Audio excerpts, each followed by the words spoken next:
I just got a message saying you guys are live already, FYI, and it's like, yes, we know. We are just unfortunately, the way this is set up, we have to go live in order to get the link to tell people where to find us. So there's no kind of staging process with the cheap ass Zoom setup that we've got. But it sounds like we got people tuned in. Hi, I'm Chaz Fisher. And I'm Stu Willis. And welcome to Draft Zero, a podcast where two Aussie filmmakers try to work out great screenplays work, except this time we are not. We're trying to work out how to sell screenplays. And we are joined by an Australian director living in LA, Marc Furmie, to the show to talk us about pitch decks and lookbooks and kind of approaches to buying. So welcome to the show, Marc. Thank you. Happy to be here, guys. I'm a huge fan of the show, have been for a while, and it's a bit surreal. No, it's great to have you. So to give a little bit of context, this started, I've been aware of your work for, I'll put more of the context for you. Been aware of your work for a long time. You started in music videos and did commercials, and you've made a feature called Terminus. You made a web series that was very prophetic called Event Zero about a biological virus. And you then moved to Los Angeles. And what's been interesting to me watching your career is that kind of awareness that for a lot of us who come outside of the Hollywood system, you've kind of had to learn how to sell your material to studios in the US. And you put a post out on Facebook, which was very generous of you, saying, hey, filmmaker friends, I'm interested in giving feedback on people pitch documents and stuff. And that's why we decided to do this podcast, because it's like, let's reach a wider audience. Because at the moment, I think people, one, there's a lot of development going on, but also, the competition for selling material is fierce. Am I wrong in thinking that? No, I think now it is literally the only thing anyone can do. So it's like a tirade of development deals. You can see the things that are being sold on all the movie sites, all the press releases that are coming out daily. There's just a lot of material that's being sold, and I don't know if it's residual from the back end of the market, but for instance, like hearing the new MGM, Mike DeLuca run MGM, their top executive was talking about just how they're literally in a buying frenzy right now. So now is the time for people who are looking to sell their projects or package their projects or get their projects so finely tuned that it's irresistible to the market. Now is the time to do that, for sure. So what kind of, let's start with some definitions, I think. Because we had a pre-call about this as we did, and it's like, what is the difference between a pitch deck and a lookbook? Like I've kind of used the terms interchangeably. And American, like the Aline Brosh McKenna of Draft Zero, Mel was like, she's an American. So she was like, oh, no, a pitch deck is this. She was very specific. What's your experience been like being an Australian moving to, sorry, this is sounding a little bit like an interview, but. Yeah, it's great. I mean, when I moved, I hadn't heard the term pitch deck before. I thought that was something corporate people used, putting together business plans or, I'd only heard like a vision board or lookbook or treatment. I guess coming from advertising primarily, music videos, we throw the term treatment around, but because feature film and long form owns that term for a different purpose, it's hard to use that for a visual presentation. But what I quickly learned was that a pitch deck was, the broadest term for the document that goes out from producers to buyers or from directors to producers when initially selling the project or pitching the project. And it includes basically an overview of the project and the story. It's heavily story based. But then a lookbook tends to be either a briefer document that is the work or the authorship of the director trying to sell the vision behind the project, and that often is just a series of mood boards or a breakdown of the creative approach of directing, whether it's from style and mood and tone through to cinematography, sound, music, and all that, and even casting. But yeah, lookbook is, these terms are quite interchangeable, but I think the most formal term is the pitch deck, and that seems to be the one that's being used most readily by executives.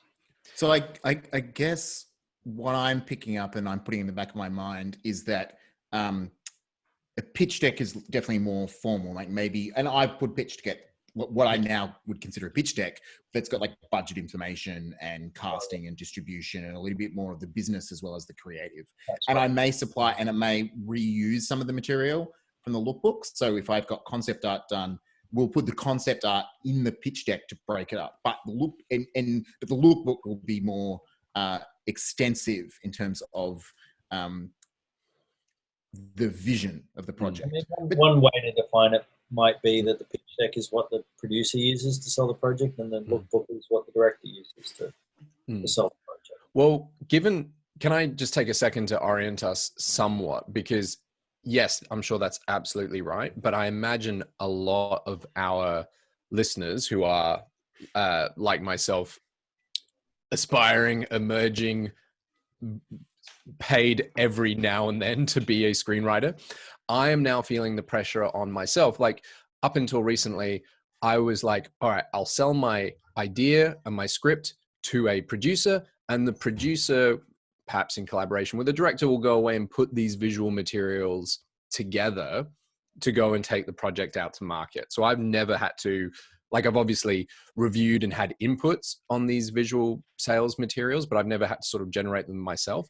But now, and I say this for the benefit of our listeners who are perhaps in my boat, I'm getting much more the feeling from even those first step buyers that they want more than a log line, a script, a one-page synopsis. They want more than text-based sales materials. And they want those things in very short, digestible things. Or it's not so much that they want them, it's just that they're getting them, and your ability to make your idea and your material stand out is a lot harder if you haven't done something visual to it. Is that your experience over there, Marc? Well, absolutely. I mean, the average person these days has the attention span of a sun-dried peanut. So that doesn't even take into account the fact that they are busy executives or busy producers. I mean, even us at Rezistor, which is our company, like, we're a startup, but we're already getting sent a whole bunch of material, and it's just impossible to go through it all in an expedient amount of time. And the best way to, filter out that material is to have a brief overview of the project first. And the more attractive that overview is, the more likely we are to read the script. So if you're a writer and you've written a script, if you can put a pitch deck together, you're probably going to beat out 70% of your competition. And then if you can do other things on top of that, like even as there's so many different ways that people are pitching materials now. I mean, what used to be the crowdfunding video has now become the pitch that's going out, because people can't meet in person. So filmmakers, writers, people are literally filming themselves, pitching the concept, and then they're intercutting themselves talking, because really you're selling yourself at the end of the day if you're a filmmaker, not so much a writer. Most of us writers like to hide in caves and not get much fighting. But it's like the more you can cut through the crowd with a visual piece, the easier it's going to be for you to get noticed. I mean, just to launch into some visual material, and I think we'll come back to this, but because for those who don't know, I also very part-time lecturer in motion design, and my students have to pitch what their major projects are. And I'm like, this is a great opportunity. Don't just phone it in to learn how to pitch, because the pitch is the pitch. You can pick up so much tone and material. So what I want to share is and this will possibly lead us into discussion of features versus television. The lookbook, well, it's actually the Bible for what became Stranger Things, right? And you don't even have to look at the text, right, to get a sense of the tone of this project, right? I reckon if this landed on your desk, you would flick through it and go, okay, I'm either interested in this style of show or I'm not. And I think what's interesting about it, this book, is this is the show that they made, right? Yeah. Without reading it, just by looking at it, this is what they made. They actually, they wrote, this was like the promise that they were able to keep, or the check that they were able to write. And I think, I mean, even if you look at like the contact sheet here, like just the way it's laid out. And so this is, I mean, they're pitching themselves as directors as well, but I think, the pitch is the pitch, a boring written document. I mean, it can, like, I hand in that stuff to like the Writers Guild and all that stuff all the time, but visual material can elevate or give an indication of tone for something that is a visual medium, and I think it's very easy to forget when we're stuck in like development hell of our own projects, just to think of it as words on a page as opposed to it having a visual language. And when we break down holocode, so in this episode where Chaz and I are actually going to share one of our documents that Marc has given us feedback earlier. So we're going to show an earlier version and then the version that I've worked on that Marc hasn't seen. But it's actually part of your development process. And having worked in animation, that kind of look development and story development goes hand in hand. And I think at some point, we decouple that stuff in the industrial process of saying, oh, they're screenwriters. But having mood boards and stuff as part of writing, I think can inform what you're trying to do.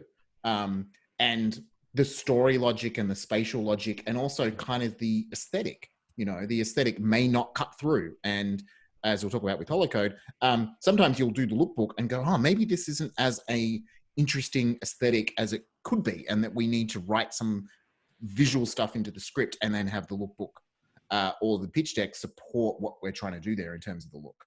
Yeah. I mean, there's just too much competition out there. So that's what it's about.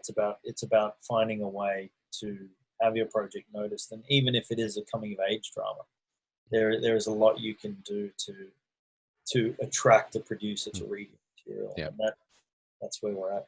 I mean, like just seeing that Stranger Things pitch or Bible or whatever it was. It's officially their Bible. Well, the fact that you're not sure is good. Like they're using the Bible as an opportunity to pitch the show. But it was very simple. It was the same materials that we're putting together for any Bible, for any show, like tone, theme, characters, but they've just interspersed each one with a frame from a film, doing a little bit of nice artwork to make it look like it's a folded up old faded magazine, but nothing too dramatic. And just in case there's any people out there who are like me, who are not very good with visual stuff or get freaked out by trying to do new things, one of the things that we in the pre-conversation committed to is we're only going to talk about things that we can do for free with free software. So well, it's kind of slightly biased. If we're basically going to be talking about this. The Bible that we're showing is done in Pages because it's got a page layout mode, right? And I'm sure you could actually do something similar in PowerPoint if you're on PC. Not that that's free. Something that's got decent page layout capabilities. If you want to, there are designers out there that you can approach that will do much better jobs, and I'm sure Marc can talk to that. But I think even now, having a Bible, I know we got interest when we talk about holocode from that Bible alone, that people will look at it first. If you give them visual material, they'll look at it first. It's like a trailer. Like the fact is, a lot of us even like, oh, I don't want to see the trailer because there's pre-awareness. But most of the time, we pre-select what we're going to watch at the cinemas, what we're going to invest 2 hours of our time in based on the marketing material. And in a way, what we're creating here and talk about is creating marketing material to convince people to spend 2 hours or more reading a script. Because if it's a bad script, I mean, look, if it's a bad script, they'll probably bail out early. And if it's a good script, they'll be really excited and continue with it. But most scripts probably sit in between, right? Where it's not like it's a chore, but it's not like this effortless, like, wow, that 2 hours, I had a great time and that 2 hours flew by, right? So in a way, it's how do I create material that, and I guess that's why, well, that is, it's not like, I guess, it's why you're here, Marc, to kind of give us that feedback to like help optimize that stuff. Because it's like, where do I start? You know, what should I be conscious of? And, you know, and we should talk about it now because I brought up Stranger Things. You know, what is the difference between like pitching a TV show versus a, and I'm using TV show in the broad sense, you know, like a series, whether it's streaming or web or whatever, versus a feature, you know. So maybe we should start there and then we can kind of work a little bit more broadly on the evolution of your style and start showing some pickies. Absolutely. So you want to talk about the difference between features and TV shows pitching, the two of those, or? Let's start with just TV and features. Okay. Yeah. I mean, I've only actually pitched one television show, but I pitched it successfully. So I have a 1-for-1. 100%. 100%. So unfortunately, I haven't had the opportunity to make mistakes in TV land yet, but I will be through this season because we have about 3 or 4 things lined up. But from what I can tell you from my experience, and I won't be able to mention too many names, but the production company that I went into to pitch this show concept, which is a period piece, I went in with nothing, no script, nothing. It was a general meeting, but I had a couple of historical books about this particular subject, which was like an unsung group of people in history that did something unusual, and I had a few public domain history books on my shelf. Was going to visit this company, had no idea what I was going to pitch them, but suddenly that just jumped out to me as something they might like. I basically swooped all the books off my bookshelf into my backpack and went for the meeting, and then laid the books out on the coffee table during the meeting, and pitched them this concept. And what I did after sort of attracting their attention to the concept was convince them to let me go away for a few months and work up a pitch that they could then review. So I went away and I did a massive Bible, like, because the only thing I knew about Bibles was those sample Bibles, like the Stranger Things one that you pull off the internet, and they're all so different, you know, from the Stranger Things one, which is, you know, it's kind of a brief overview, to if you look at a proper Bible like the David Simon's Bible for The Wire, it's you know, it's a Bible. It's a Bible. It is. And so I didn't really have a format, so I kind of had to figure it out myself. But I guess I looked at the common denominator between each of these pitch decks I was finding, and, you know, series overview, characters, mood and tone, and I just threw it all against the wall. And the first deck was like 50 pages long. It had, you know, potential season stories and just had way too much material. But the producers were kind enough to actually spend a couple of months with me workshopping that pitch and helping me to strip stuff out and come to this point where the ultimate pitch that they would then use to sell the project represented a distillation of what the key concept was. And I can tell you that what was in that was fairly broad, but so, like, broad in the plot sense, but so specific in the tonal sense that anyone that would have seen that document would have just immediately got what the show was about. And I guess where we ultimately ended up was probably not too dissimilar from the Stranger Things one you just illustrated. You know, it's more about the world, I think, when you're selling a TV show. It's about the world and the characters. And, you know, your character never really completes a journey in a TV show. So ultimately, it's about a premise, a world and characters, and I think those are the three most important things. And I guess when you're dealing with something historical, one interesting thing that we put together in that deck was I created a timeline using Photoshop, like a paradigm of the years that the show takes place. You know, for instance, Mad Men, late 50s to early 60s, season 1. You know, and I just put all the key historical events that happened through that period, so that people could get a cross section of, oh, so this is happening in the background of this world that these characters could tie into, and that seemed to be really effective, and that got them across the line. So I didn't think there were any hard and fast rules for a TV pitch. I will say that it's whatever you do for your pitch deck for your TV series needs to be extremely organic to your concept, and I will show you, you know, some very distinct examples. You want to pull some up now, or yeah, let's do that. Can hijack our Zoom. Yep. So I just click share screen. Yep. And the document. I've learned this is the bad way. Don't just share the desktop. Oh, too yeah. late. Oh, I've got to hide that, you know. I've cleared my desktop of any incriminating evidence. Yeah. But okay, so for instance, this show, which is called. Oh, that's ours. Yes, cool. Yeah.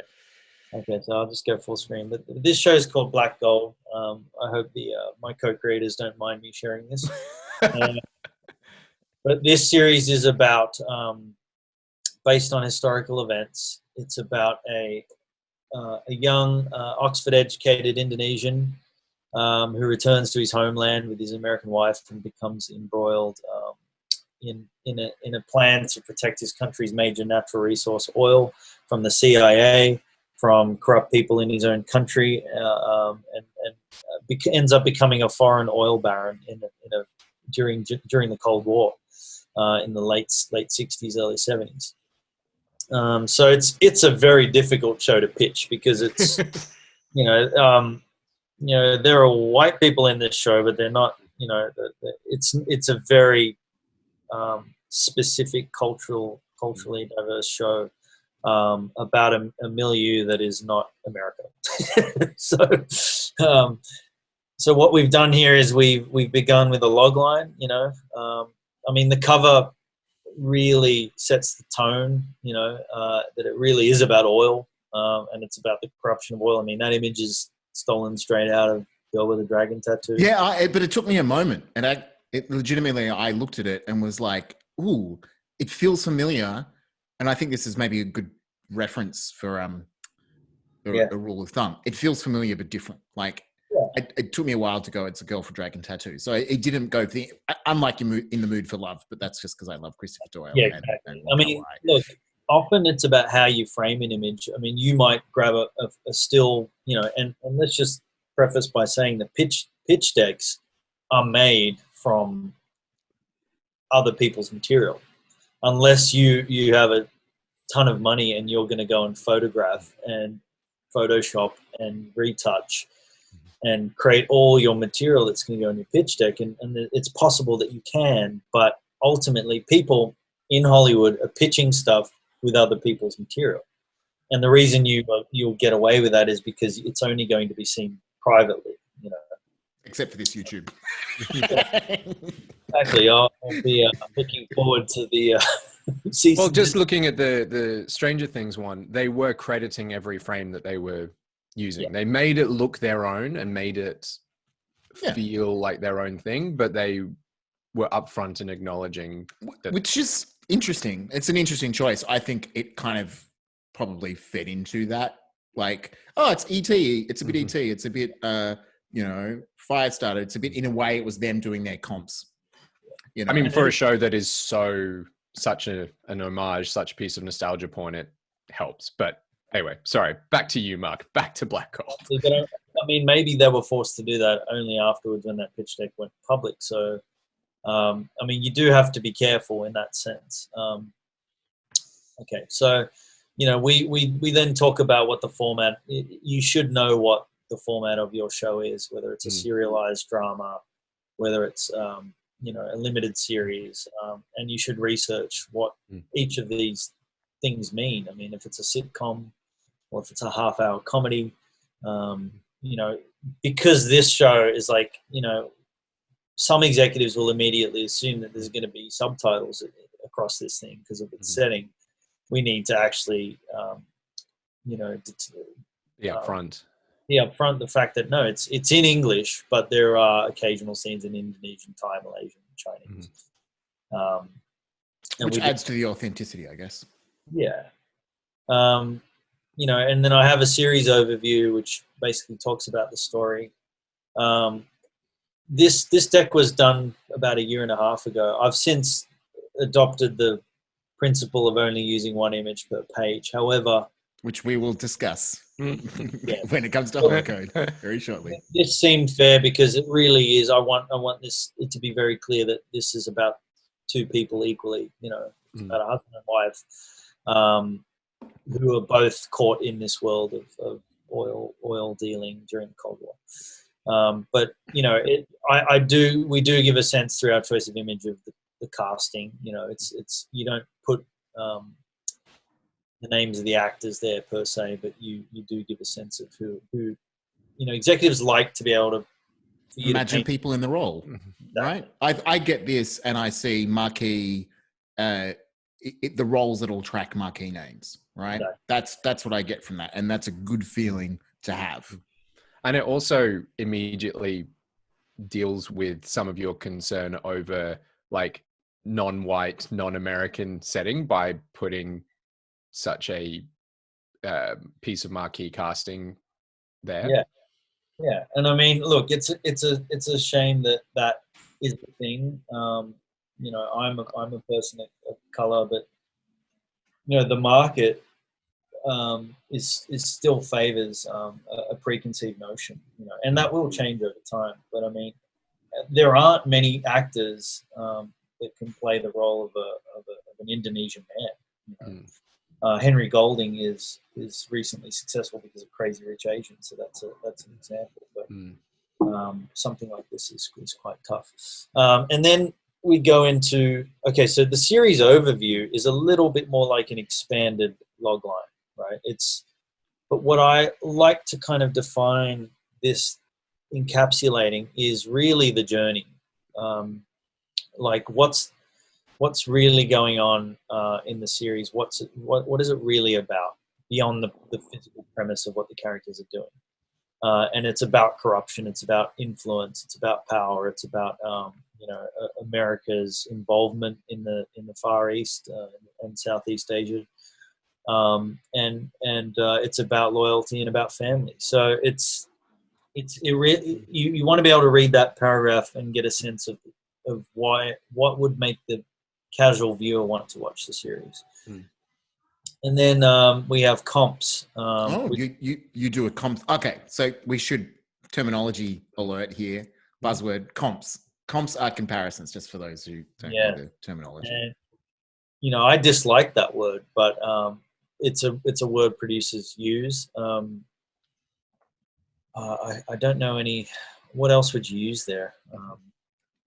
I mean, it's the classic kind of, it's Jaws in space for Alien in a way, you know. And this does raise something that I've been thinking about, which is posters, right? And title treatments. And we will continue with this. But something that I've started doing with my scripts, and Chaz and I have talked about it, is we actually get title treatments done for the film title, right? Just on the script. If that's the first thing that we do, get a designer, or do it myself, but prefer to use a designer, to come up. So the first page of the script at least hints to the tone of the show. And sometimes it'll get worked up more into be a poster like this. Because if that's all that you've got as your pitch material, but that's on the front of the script, it tells the producer or the reader the tone of the show, the potential audience, which is what posters do, right? That's their point of them, you know, and it is something that you can build your pitch deck around. But I think there's a lot of advantage in that, you know, as much, and people laugh at the cliches in the posters, but the Syriana, this is a language that audiences understand and producers understand. And I mean, this is not, you know, in advertising when they do pitches, you know, treatments, the treatments are much more attractive design-wise than this. You know, I'm not a designer. I'm not a graphic designer. You know, and my typography is not great. I just use basic fonts, but it doesn't have to be complicated. And I'm showing these treatments for a reason, because of their simplicity. You know, and it is simple things like frames and choice of imagery that really help something stand out. But it doesn't have to be complicated. You don't have to be a rocket scientist. You don't have to be a graphic designer. You know. Yeah. And I mean, just going to Stu, your point about a title treatment on a script, it's going to what you said earlier, Marc, is everything is about the person who's reading it thinking, oh, this is already a thing, you know, like it's leading them to believe in the end product more than the document. Well, it's kind of manifest destiny in a sense, you know. You're already painting a picture in their mind of a commercial property. Yeah. And every little piece of work you can do, like designing a title, like designing a poster, it will impress them because it'll show work ethic as well. You know, it'll show care and passion. Yeah. And then, you know, as I said, the characters. Finish off the comps. We'll back to the comps, and then we can go to the next page. Right. Yeah. So it's don't have too many comps. You know, like we show fewer comparisons visually than are actually listed there. I mean, if I were to put the poster for The Year of Living Dangerously, people would immediately get the wrong impression, think it's dated. However, it's really one of the only major films that's ever been set in Indonesia. So you don't have to put everything there that your show is can be likened to. So be careful what you do select. And you know, this comes back to market. You know, what people are out there looking for. You can't really guess what the market is going to want, and it would be kind of impossible to determine, you know, your career by what people want. You know, and I was going to talk a little bit about the idea of rejection. I mean, when you're putting these pictures out, you need to be accustomed to rejection, you know, and it's not like you need to be self-sabotaging and immediately believe that something you put out there is going to be turned down or rejected. But the better you are at receiving rejection, the more prolific you're going to be at getting your project out there to numerous people. And honestly, like every buyer, and a buyer is a production company or producer that you send your material out to. Everyone that you send it out to already has a notion of what they're going to make next. They already have a notion of what it is they're looking for, and they've already decided not to make your thing, even before they've seen it. So your pitch deck has to give them a reason to say yes, you know, a reason to change their mind. Touching on that, and this ties into your background in music videos and commercials.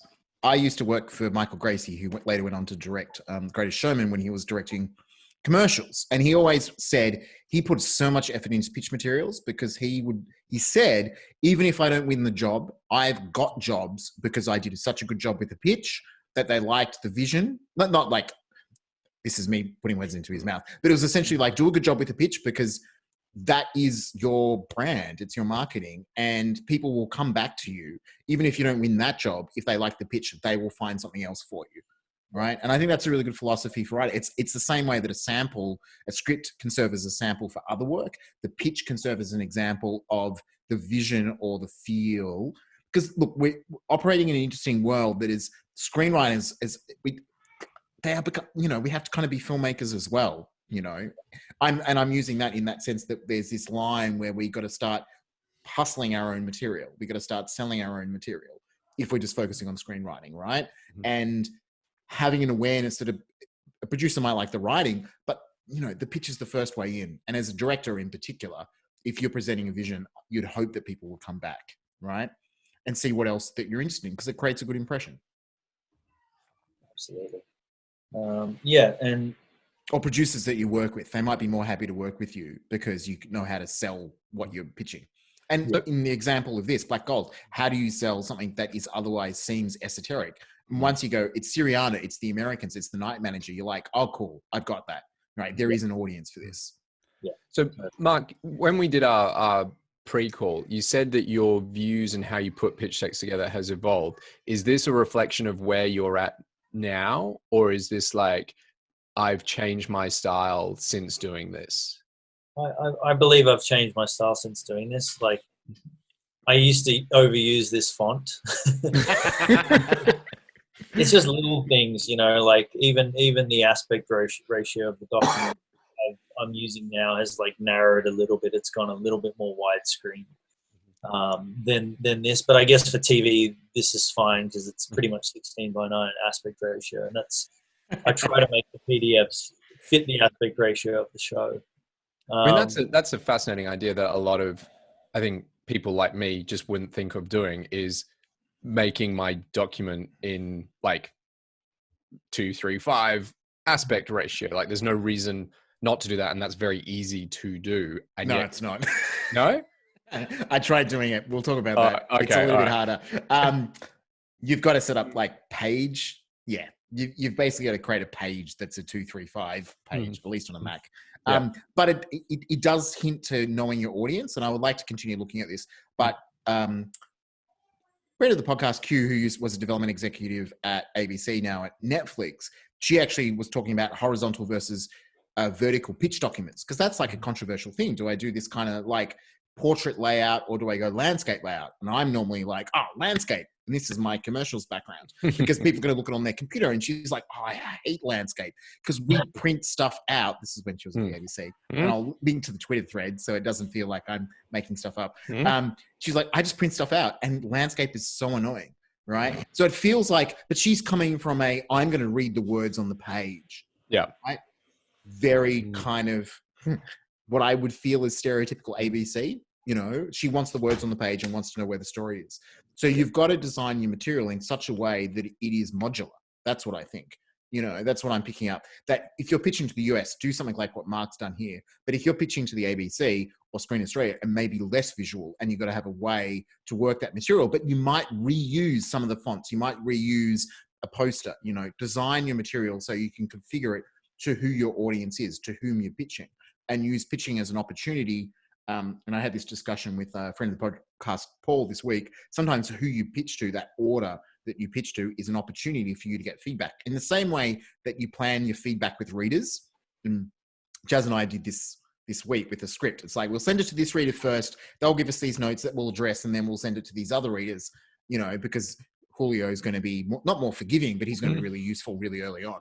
Right. And it feels like sometimes like maybe you've got to plan your pitches in the same way. I don't know if that's your experience, Mark, but that's my experience pitching a couple of projects in Australia that we used it, that we pitched to our not least favorite, like we weren't happy with anyone, but you kind of have a strategy of who you're taking it out to and use the opportunity to inform what you're doing and how you're approaching it. In Australia particularly, and when pitching to the government bodies, because I've done that extensively, you can't take the approach that you take with the Americans, where everything needs to be concise and about brevity. You have to take the opposite approach, because if you haven't got things fleshed out when you pitch to Screen Australia, or you pitch to Screen New South Wales or Screen Victoria, that's what they jump on. And I mean, I don't know if that's the case right now, but it was certainly the case 10 years ago when I got funded for my shorts. And when Enzo and I, or Enzo pitched for Invent Zero, and we pitched for Airlock, was that you had to have it figured out, whereas the more information you put in a document that's going to a Hollywood executive, the more you include seems to work against you. So it's horses,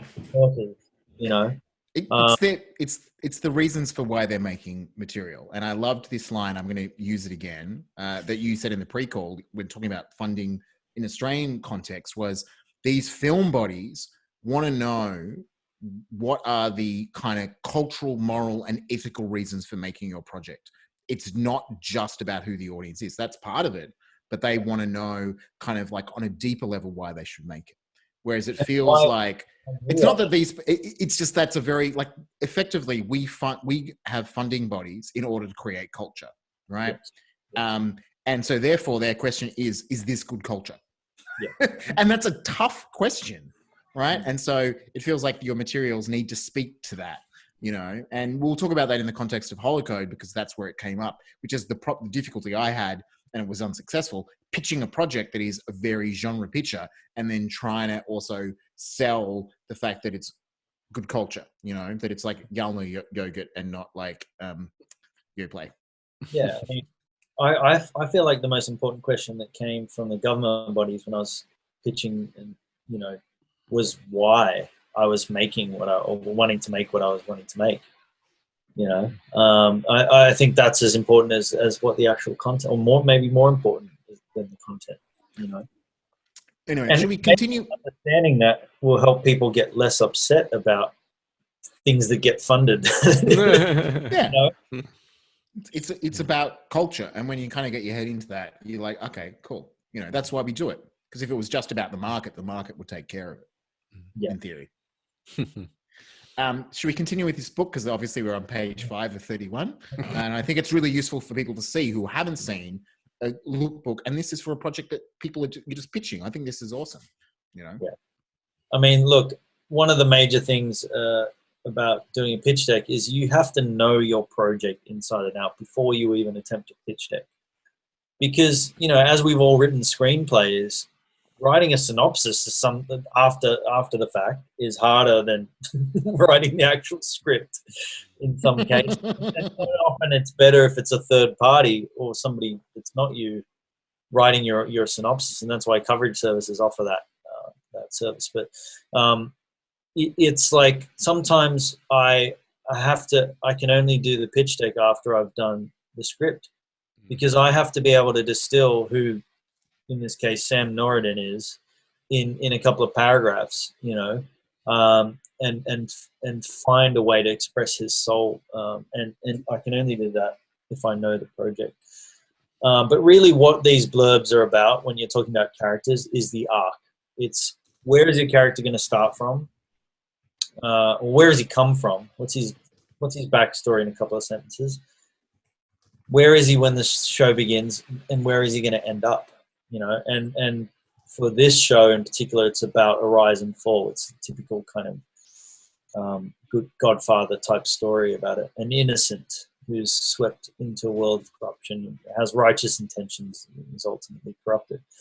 And you know, Jane, his wife, is like the moral compass of the story, but she's you know, a woman in a patriarchal society who is, you know, not just a patriarchal society, but a patriarchal Islamic society, and a foreigner.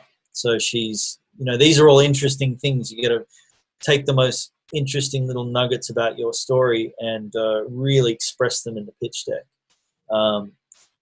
because that is what executives will hook on to. I mean, I was working on a horror film about set in a storage facility, and an executive that we pitched it to had gone and done some research about storage facilities and just became like hooked into all the sordid little things that people put in the storage. So you don't know what a particular executive will gravitate toward, you know.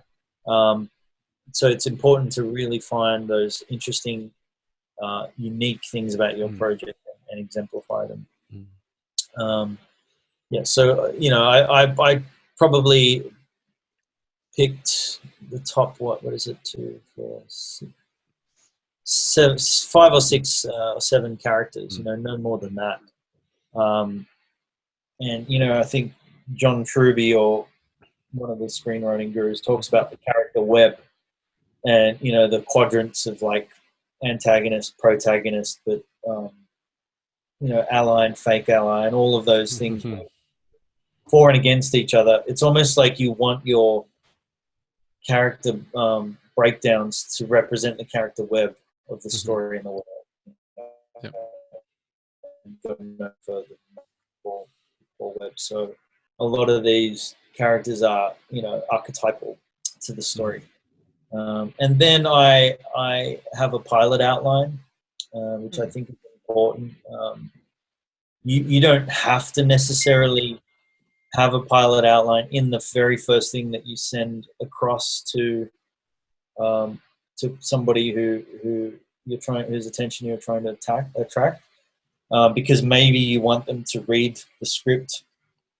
But from my experience, so for the show that I sold successfully, they didn't have the pilot outline, because ultimately what will happen sometimes is, if you're kind of a no-name writer, they'll ultimately, the networks will ultimately want to attach a showrunner or a A-list writer, and then the pilot will be reconfigured and it'll be remade. So what I sold successfully was a pitch.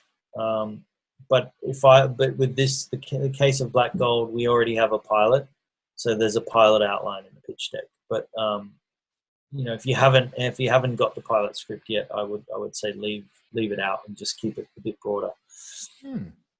And what I've done is, basically over 4 pages, I've basically taken a 1-page synopsis of the pilot, and I've broken it into paragraphs, and broken my own rule about having 1 image per page.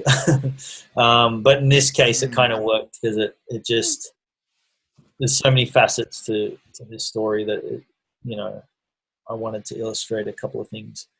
I mean, obviously you've got more experience than me, but I always think the danger of doing 1 page per image is that it makes the image do a lot of heavy lifting, and then it can make it feel like it needs to be specifically this, as opposed to it's kind of this, right?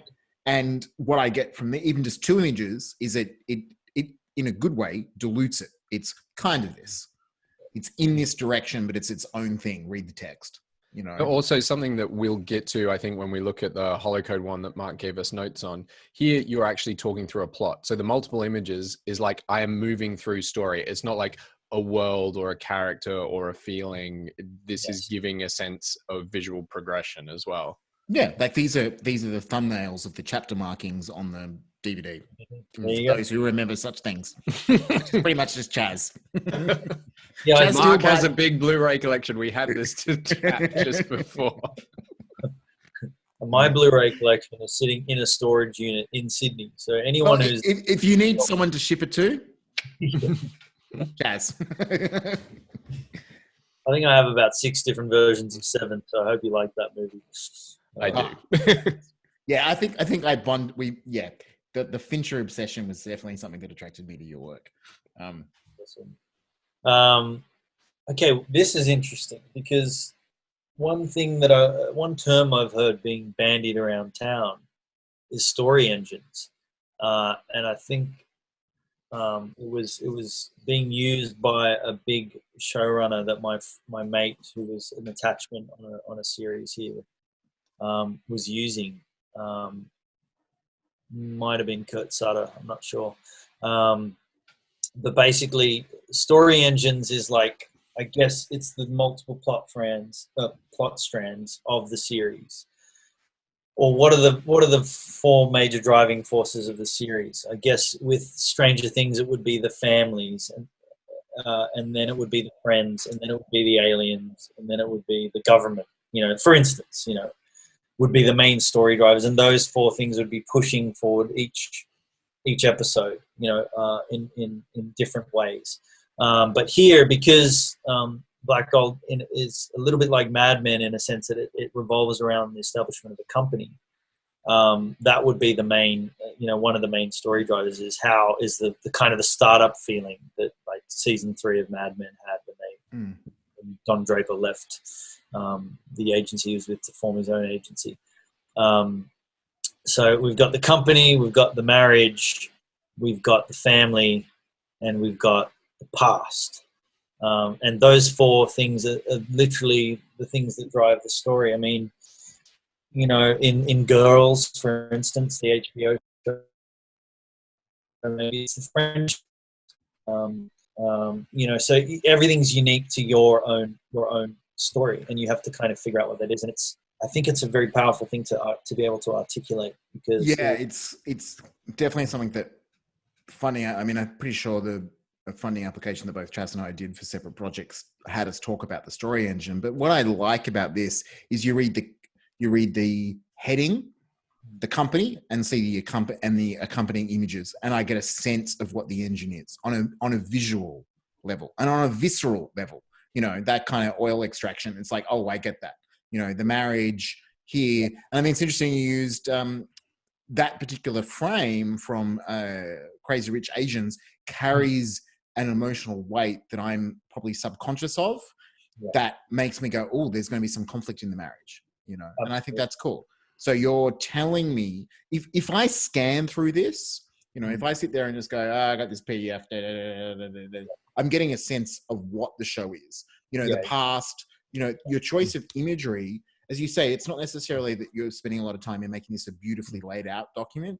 It's that you're spending time and energy choosing imagery that supports these core ideas that are visual, the cinematic. I'm not just going to say visual. I'm going to say the cinematic representation. And that's important because, it's very easy to lose sight, as I've said, of the fact that we're trying to create, in a broad sense, cinema. Then, that the eventual goal is visual, not written.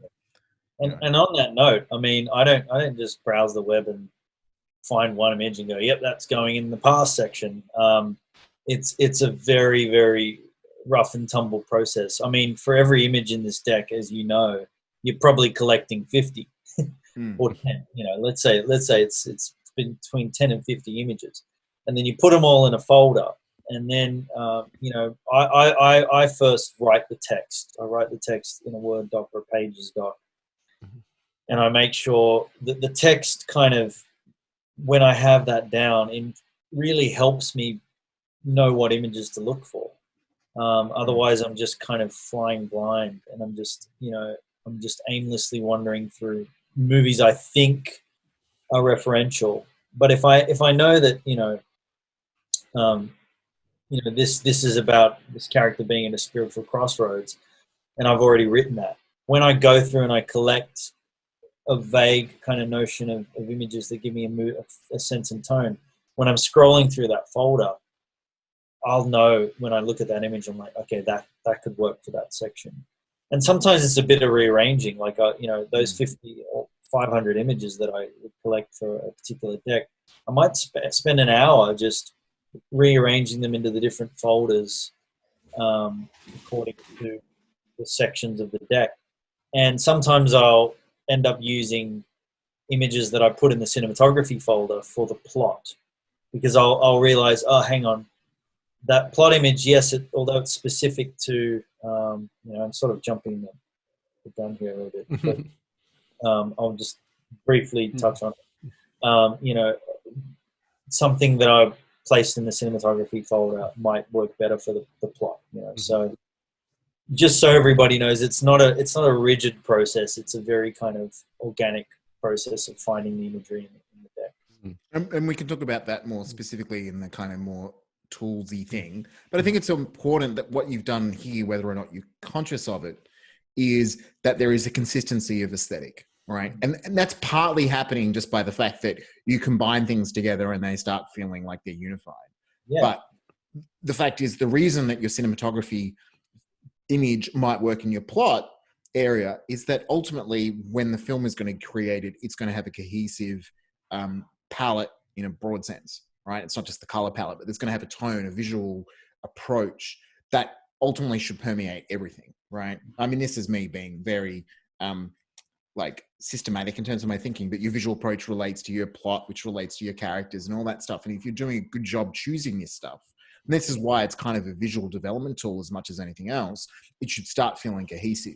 And images that jump out at you or jump out at others when they're flicking through probably should be removed because they're not part of the visual language that you're choosing. In the same way that word choice, if you're a writer, sometimes you'll be like, oh yeah, that word doesn't, or that sentence structure doesn't sit in the tone or the vocabulary of the script. That can happen with the visual.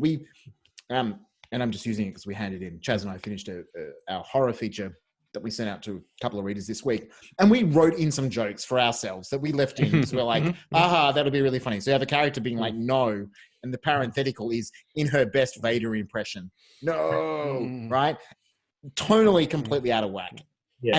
And a reader was like, that's really out of whack. And it's like, yeah, we knew that, but we should have taken it out, right? But it actually shows you, as writers, we understand kind of the importance for tonal consistency in written language, and that should apply for the visual as well. And so maybe it's not a rule of thumb. In the same way that we've got readers for our scripts, we should have readers for our pitch decks.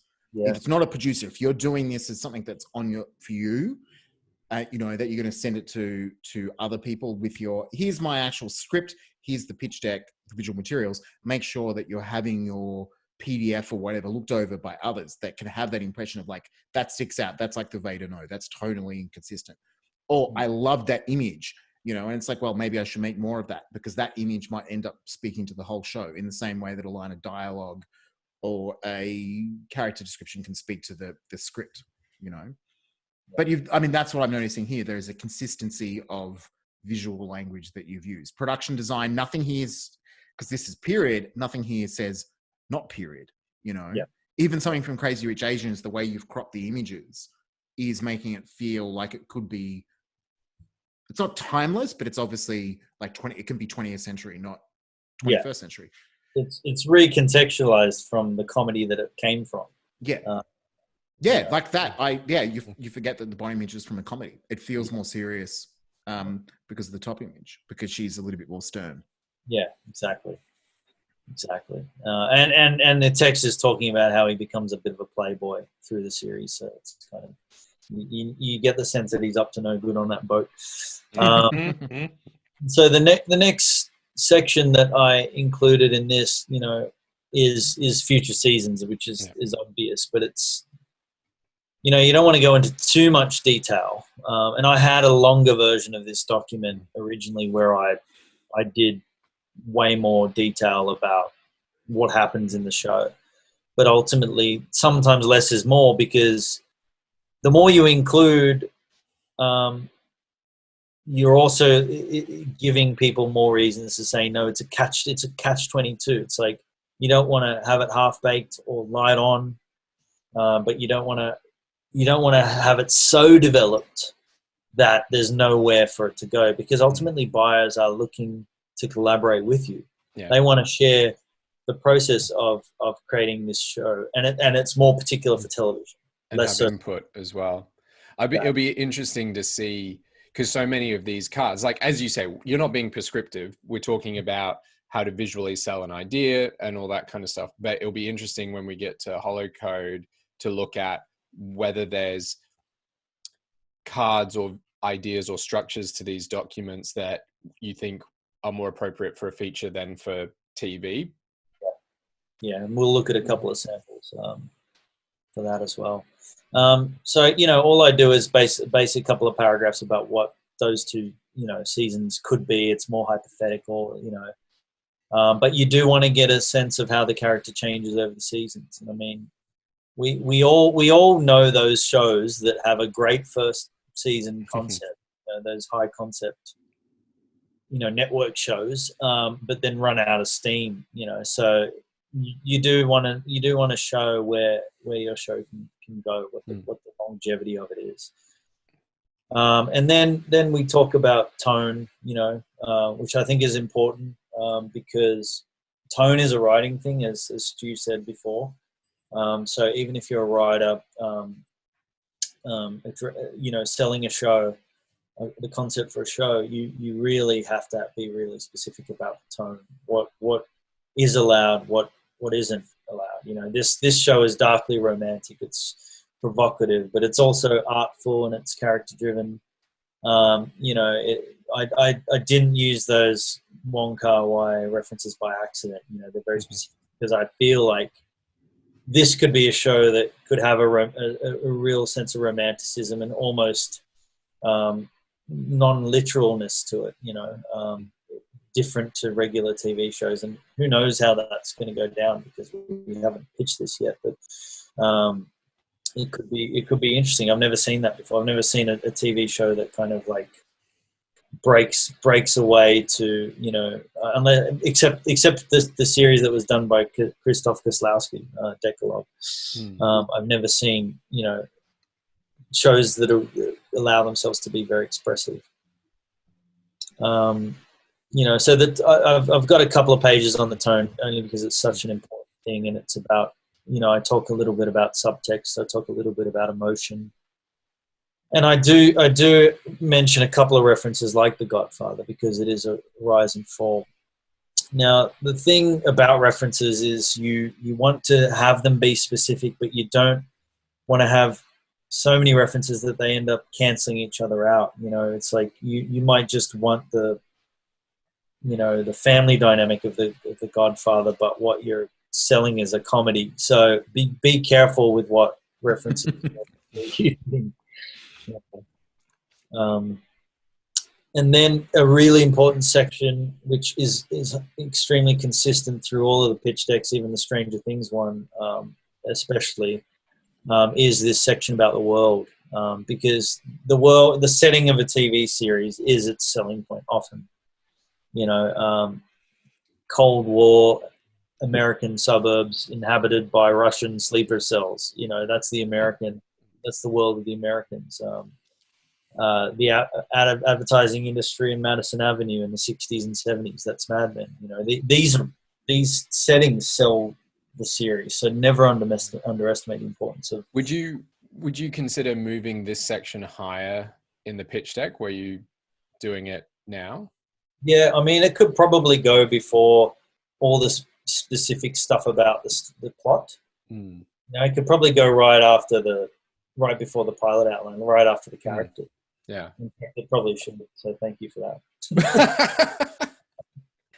And this points out, and you know, we don't want to lead people down certain paths for writing, but one of the dangers of doing something like this in Word, besides the fact that Word sucks for page layout, is that you want to be able to move stuff around, right? Yeah. And you want to move stuff around and take it out, and that's the modular approach. That's one of the reasons I like Pages, but it's not the only solution, where you want to be able to go, oh, that section here, world should come up, that page should come down. And that, or I'm going to take out all that detail, plot detail, because this might be an initial general, where all I'm pitching is the tone, the world, and the overall plot. And then there's a version of it with characters. You want to be able to basically make a custom pitch deck. Is the impression I'm getting. Yeah. You know? I mean, look, if you're time starved and you work 9 till 11 in a call center, and all you had time to do was write your screenplay for lunch break, and the possibility of working on a pitch deck is just unfathomable. You can pay somebody to do it for you, you know, and generally what you'll pay for a professional visual researcher is what they're called, or director's assistant, DAs, is about $400 a day, you know, for maybe 2 or 3 days. So you're looking at probably about $1,200 for a good pitch deck. And sometimes that could work better for you, because you can be the objective element, you know. You can allow yourself to be surprised by what that visual researcher can come up with, and sometimes somebody's third-party vision of your concept, it's like when you cast actors and they come on set and they do these really interesting things, you know, it often exceeds your expectation.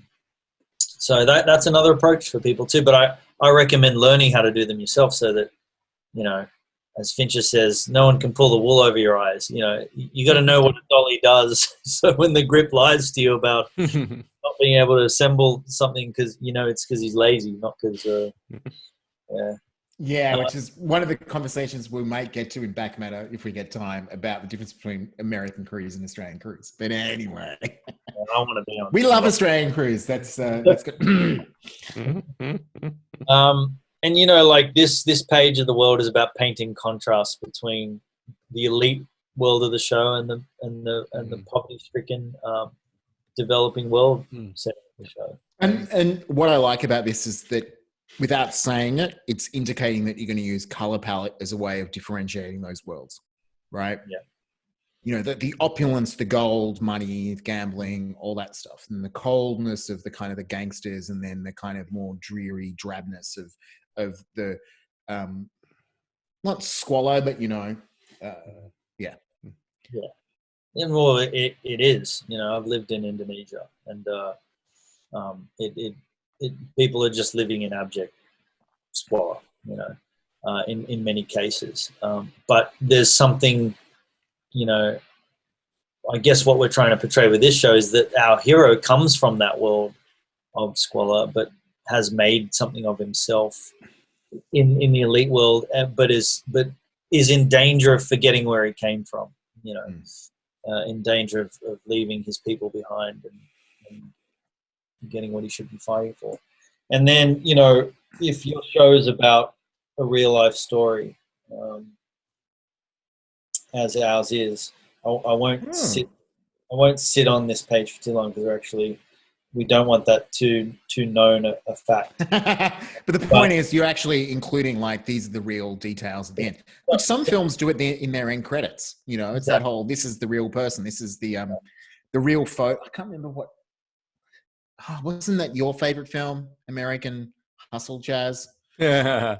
Didn't they have like the photos of the real people at the end? I can't remember. There's a few films that have done that. There's many films, but I did it with my biopic screenplay that I wrote, like in the end, because it was such an absurd story that had so much stuff that you just wouldn't believe in there, that I got like the real press clippings and the pictures of people and just put it at the end, so that when someone got to the end and thought, oh, well, that was a fun story, but no way is it real, they get to the last page and they're like, what? Yeah. That's actually a really cool idea for a pitch deck, actually. You may want to lead with that. You may want to lead with that. You know, this project is dead. Well, you could talk about it then. I'm assuming it's the Wonder Woman creator script. Like I had a spec circulating when the one that got made was circulating about the creator of Wonder Woman, and they got the green light first, sadly. Creators, they're in a throuple. That's one of their stories. But it wasn't just like the absurdity that he contributed to the invention of the polygraph test, but then used it to sell like Gillette razors and stuff like that. It was getting investigated by the FBI for fraud, while also creating Wonder Woman to show people like how bondage is actually a good thing for like love and contentment. So anyway, yeah. I mean, it would have been interesting to see how that would have gone with an accompanying pitch deck, you know, incorporating some of that real life imagery. So awesome. Thanks for sharing that. That's TV deck. And what's interesting is how much that there's a lot of written material that writers will do in developing their decks. That is that. And they just might need to, and I think this is one of the things we'll talk about with Holocode, we keep talking about it, that you might need to optimize your language a little bit. That's what I discovered revisiting it, was like how much the language that I wrote, because I clearly wrote it in another document, is like, this doesn't need to be as wordy for a pitch doc. Like this is literally one sentence, and who cares if it's fragmented on its own page, you know, as opposed to it needs to be an essay, you know? I'll quickly show you guys another example of a TV show. Yeah. Completely different, which is a comedy. But also to reassure people that, you know, you don't have to be a whiz, you know, visually. If you just want to do a simple white background with text, you could do something like this. You know, it's super minimalistic. This is kind of a show about actually that my sister created, about a girl who gets, a very cynical young woman who gets sucked into a healing cult in the Topanga Mountains of Los Angeles. And someone gets sucked into a cult in Los Angeles? That never happens. Yeah. And it's about healing? Really? But then she ends up realizing that the whole thing's a grift, and decides to become, to usurp its leader and become the leader of this cult, so that she can just make a ton of money. So, you know, like this is, I'll just give you a quick overview, but it's super simple, you know, paragraphs of text against a white background. Sometimes this can be the best thing, you know. A white background can sometimes give you a fresher feeling, a less oppressive feeling than a black background. And sometimes montage pages work against a white background. You know, it just depends on the content of the series. So don't be intimidated by not knowing InDesign and fonts and all this. If you want to do something simple, you can do it and do it well. We have someone in the chat, Megan, who worked at Channel 7 here in Australia and said she uses Pages a lot, and that there are a lot of cheap document template packages you can buy to use as a base as well if you are less design inclined, such as myself. There you go. And you know, every deck is different. This one, you know, has some unique sections that just get the tone of it across. But it's very, you know, the general rules apply. It's world, it's tone, it's pilot outline, it's season outlines, it's mood and tone. Look, and I think you flicking through it actually is a really good thing, because this is the point. People will get these in their emails and they'll flick through it, and then they'll decide whether or not they invest more time in reading it, right? And so it's amazing how much of a difference just a few pictures make in terms of communicating the tone. Like, this is something I'm interested in reading, and those montage pages. But as you say, it's not like they've done, I mean, maybe they photoshopped some things, but it communicates, you know, and it's about communicating your show and communicating what it's going to be in a visual medium, you know. And I mean, I could talk a bit about where to get those images from if you want.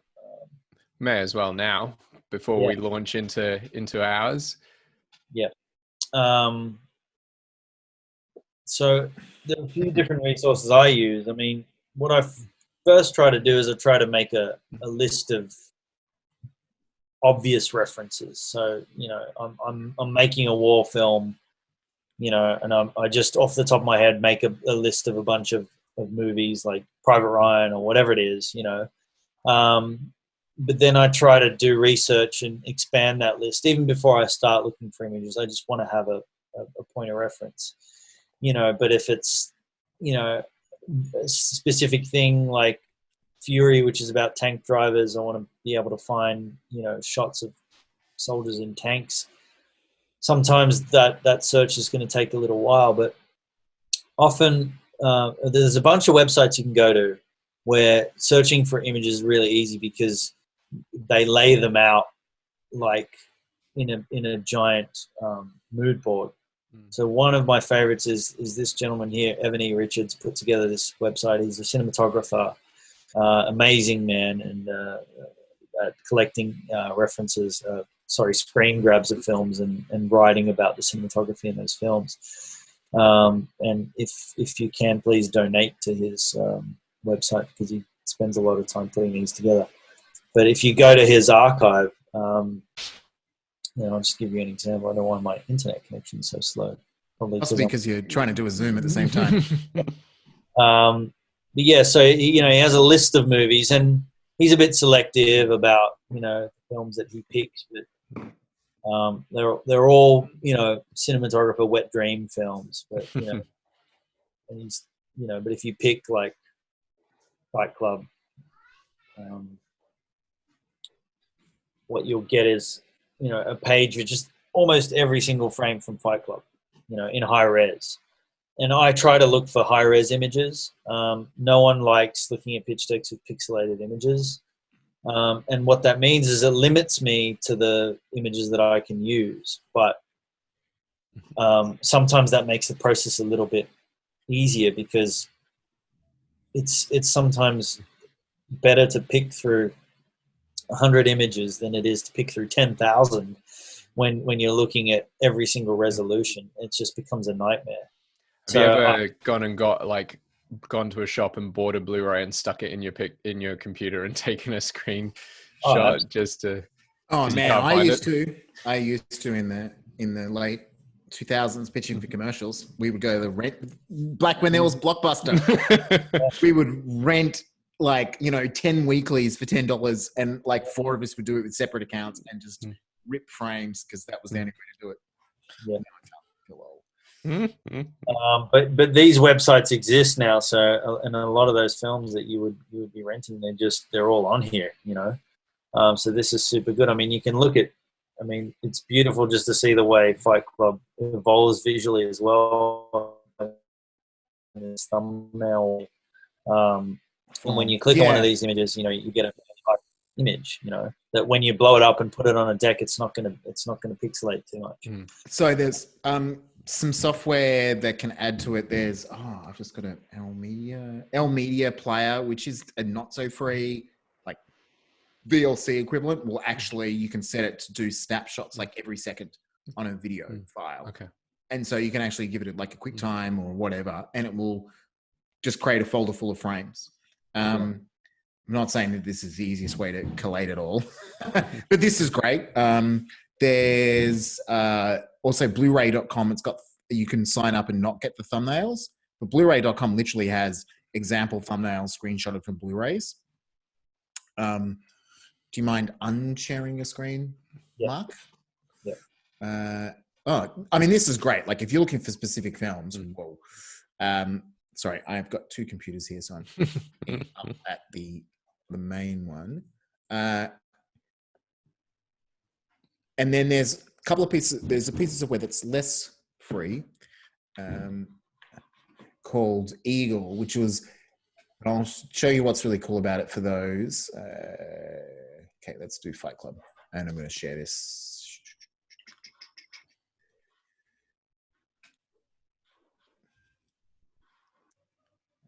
Okay.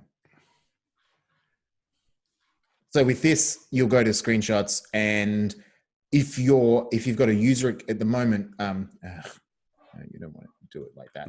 Like it will have full high res 1080p screenshots. And if you actually sign up as a member, you get access to 1080p, and you won't have the water mark in the corner. The main one that it's not so free, but I've found it heaps. Where is my Zoom? There we go. I'm going to stop share. Is this software, and I tried a bunch of image cataloging software rather than just doing it in in folders, which can be very useful. But one of the things I used to like, that I really like about Final Cut Pro 10, and I'm not a controversial opinion, but it has tagging. So essentially, there's this software called Eagle that lets you build a design image library based on a folder and lets you tag images in multiple things. But what's really cool, as you can see over here, is it will assume a color palette, and you can search by color. So you can literally go, I want to show all the images I have in my library that are of that color.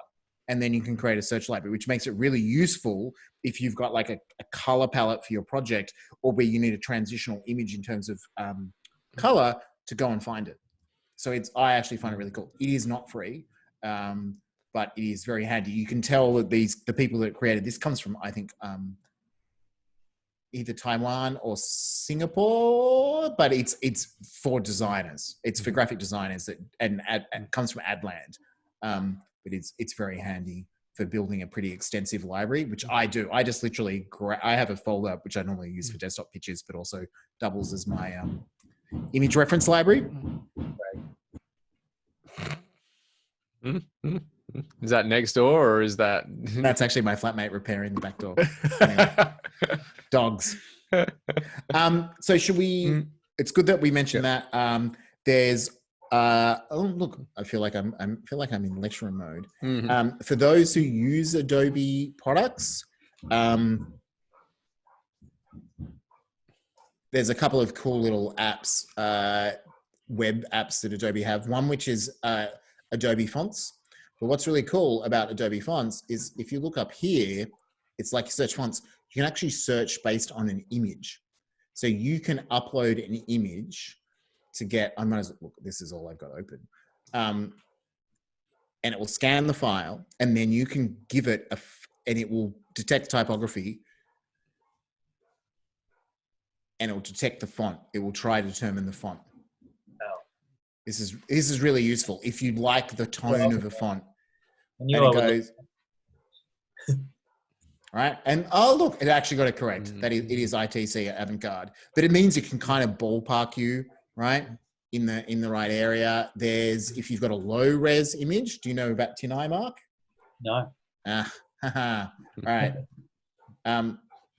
TinEye, Google's got it now, but effectively TinEye is a reverse image search. So you upload an image and it won't find one of these. Maybe it will. Yeah.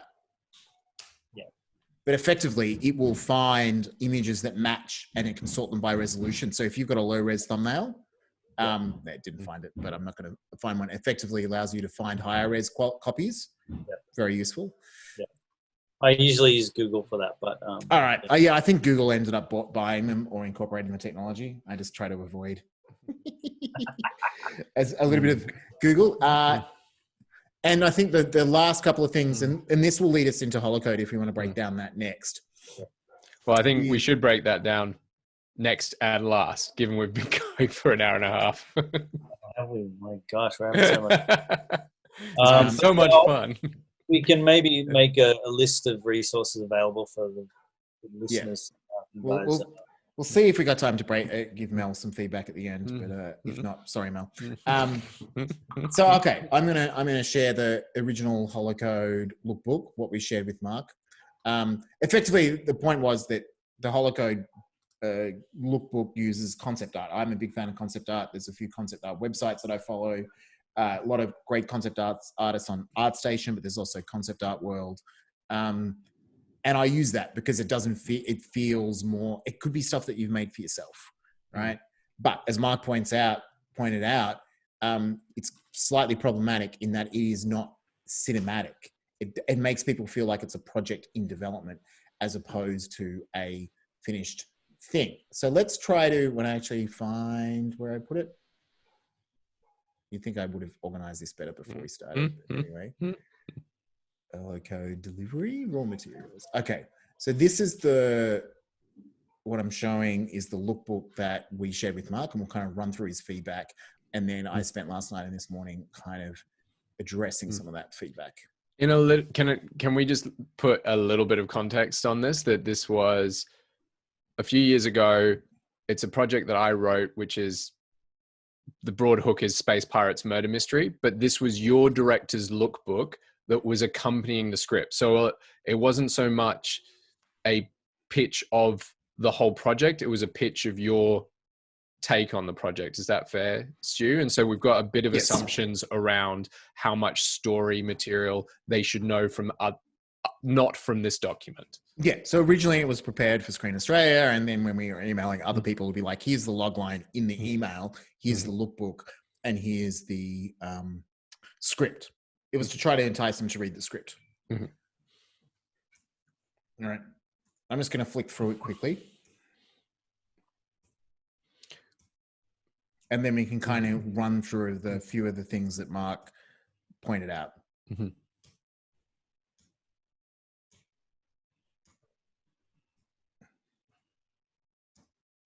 Cool. That's got my phone number on it. I'll skip over that. I'm going to start getting do some select editing of this live stream. All right. So just to point out, this was we got a designer to do this page because we wanted like a splash page that had and beyond me. And so they kind of did the first two pages, though that's just kind of connected, right? Marc's first reaction to this, and you can speak up, I'm just speaking on what I took from your notes, was like, cool, you kind of get what I was going through here, but it was a little bit contextless.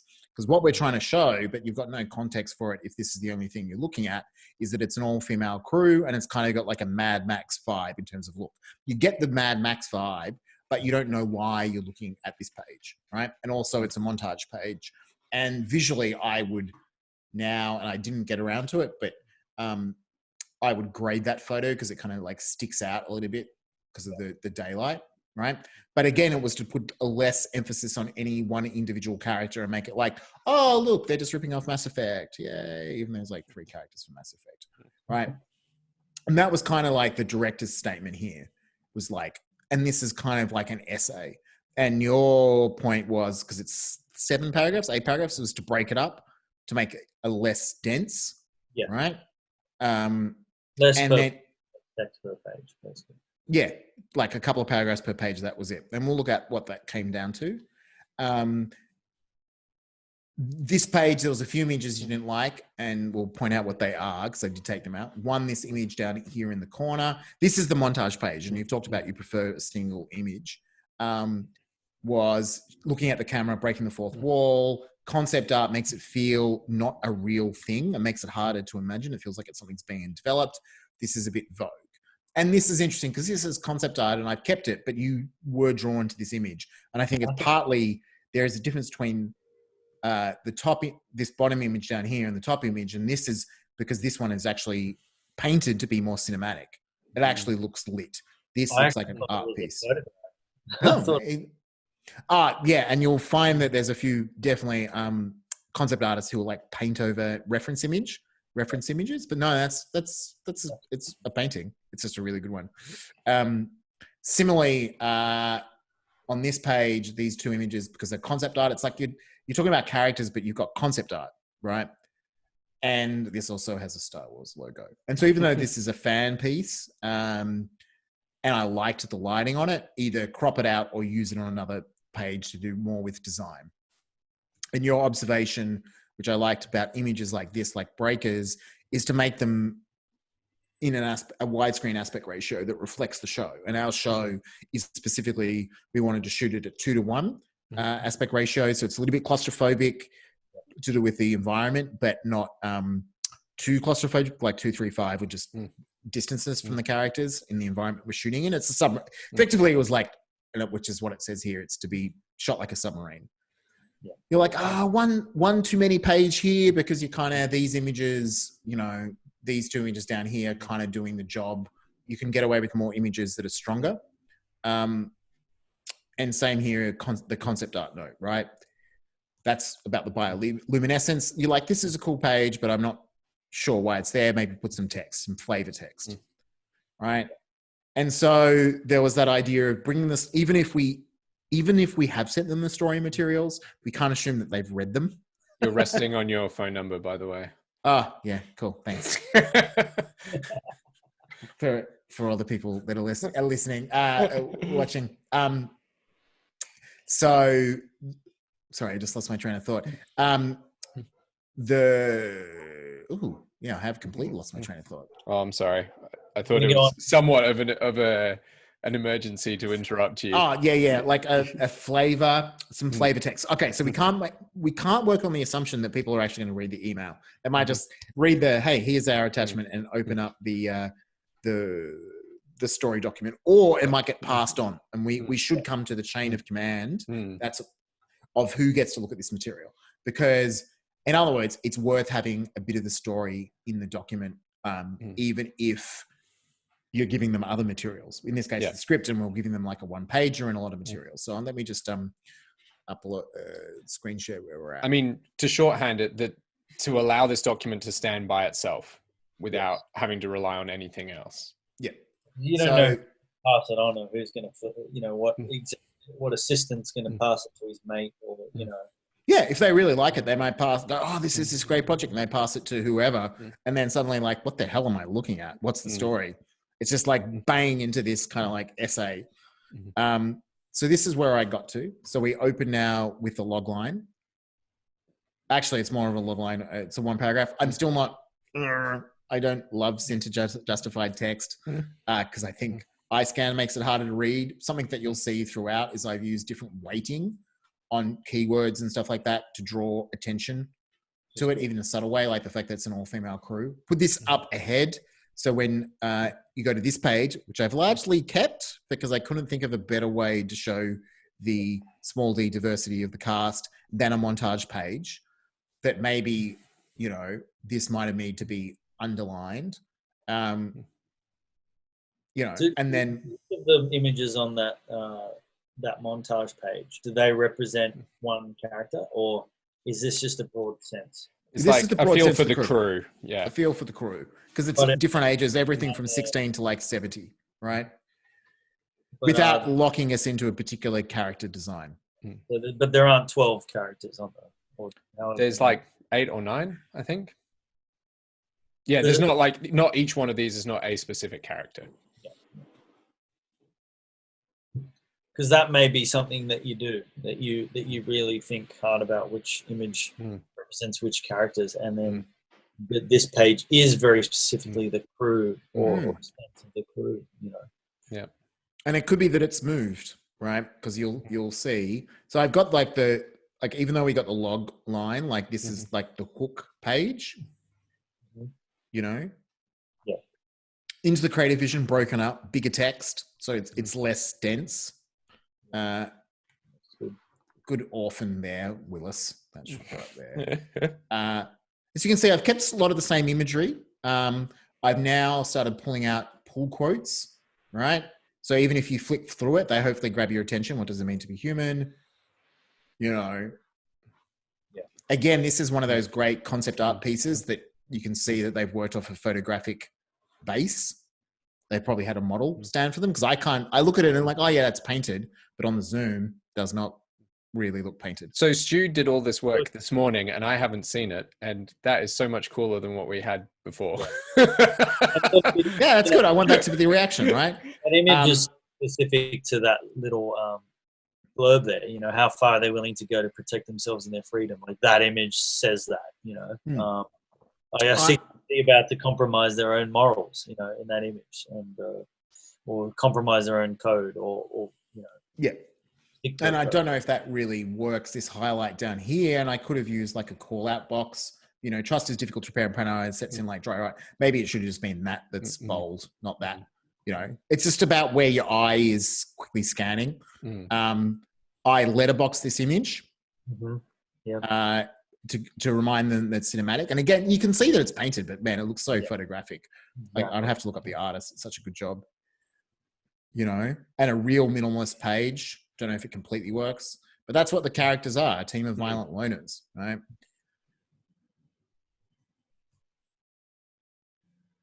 Yeah. Oh, so much better. You know, single images. And then all the images that I had, I just pulled the ones that I really liked. Yeah. And you haven't added to overall page length, so I don't know what you've been cutting, but... Oh, I have a little. But you also notice the color, like the color transitions part of it. You know, that goes into that, which is an image that you responded to. And it was an interesting discussion we had, because I was like, oh, it makes it go too much serenity. And you're like, that's not a bad thing. Don't hide from the comp, you know? He's like, Marc was like, this feels like it could be a frame from the film, so include it.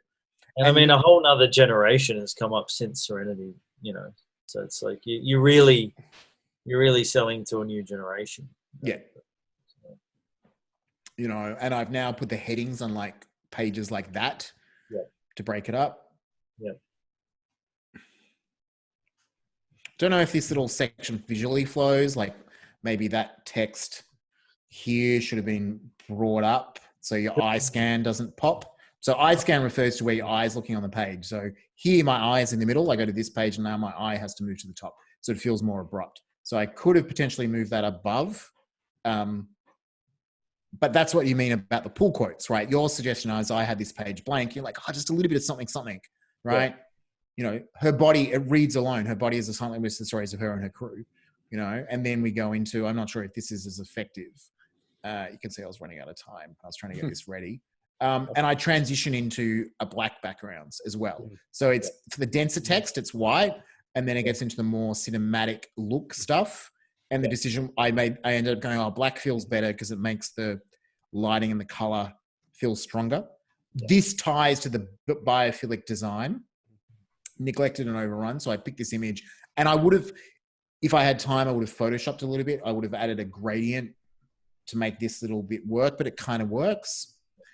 I reduced one of the pages because you went, oh, there's too much design, like too many pages on the philic, you know, and one strong image here, you know, maybe that's not the right phrase to highlight because it's about domestic life in an unlikely environment. So maybe that should have been, you know, better worded to go with the fact that they got a hammock on a spaceship, which is cool. Like it's a cool piece of concept art. And your observation was that concept art works with stuff that's more designy because we're used to seeing it, right? But when you're opening up with stuff, use photographic images.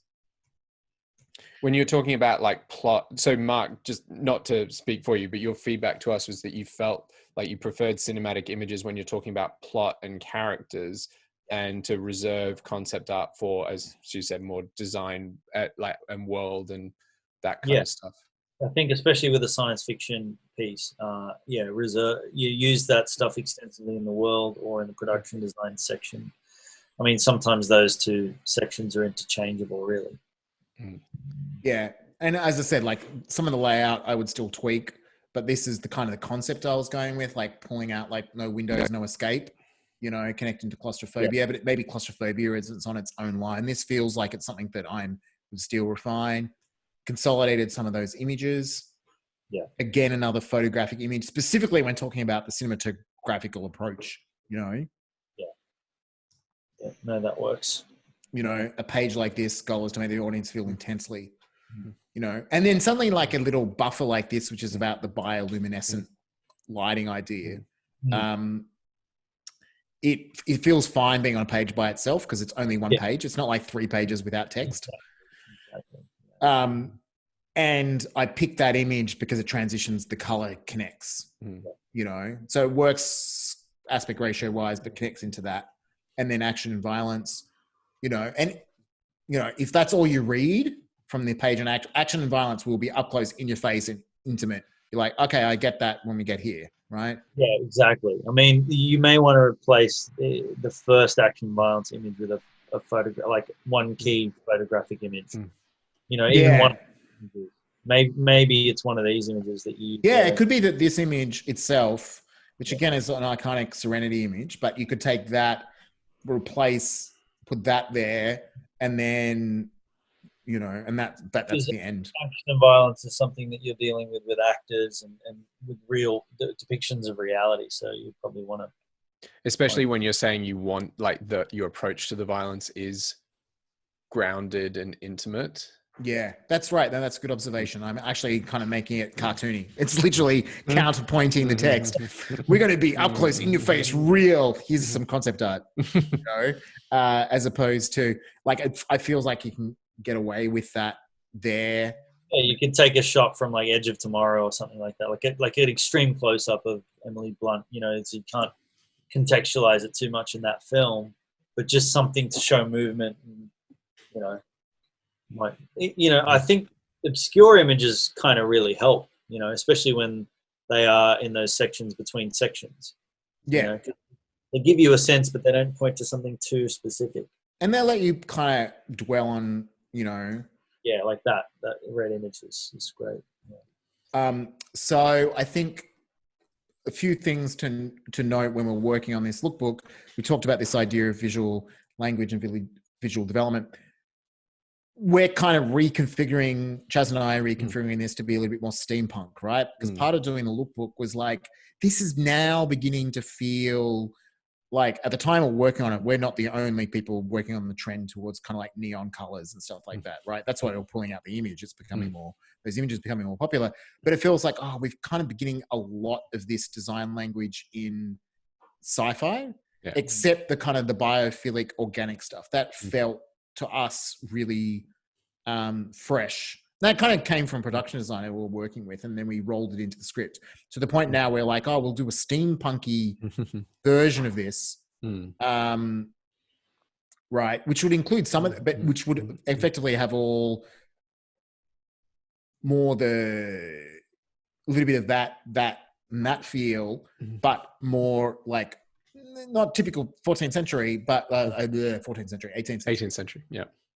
But it's interesting how doing a lookbook helps you go, how fresh does this feel visually? And for a genre that is so about its visuals, like yet another sci-fi film that looks a little bit like Alien, right?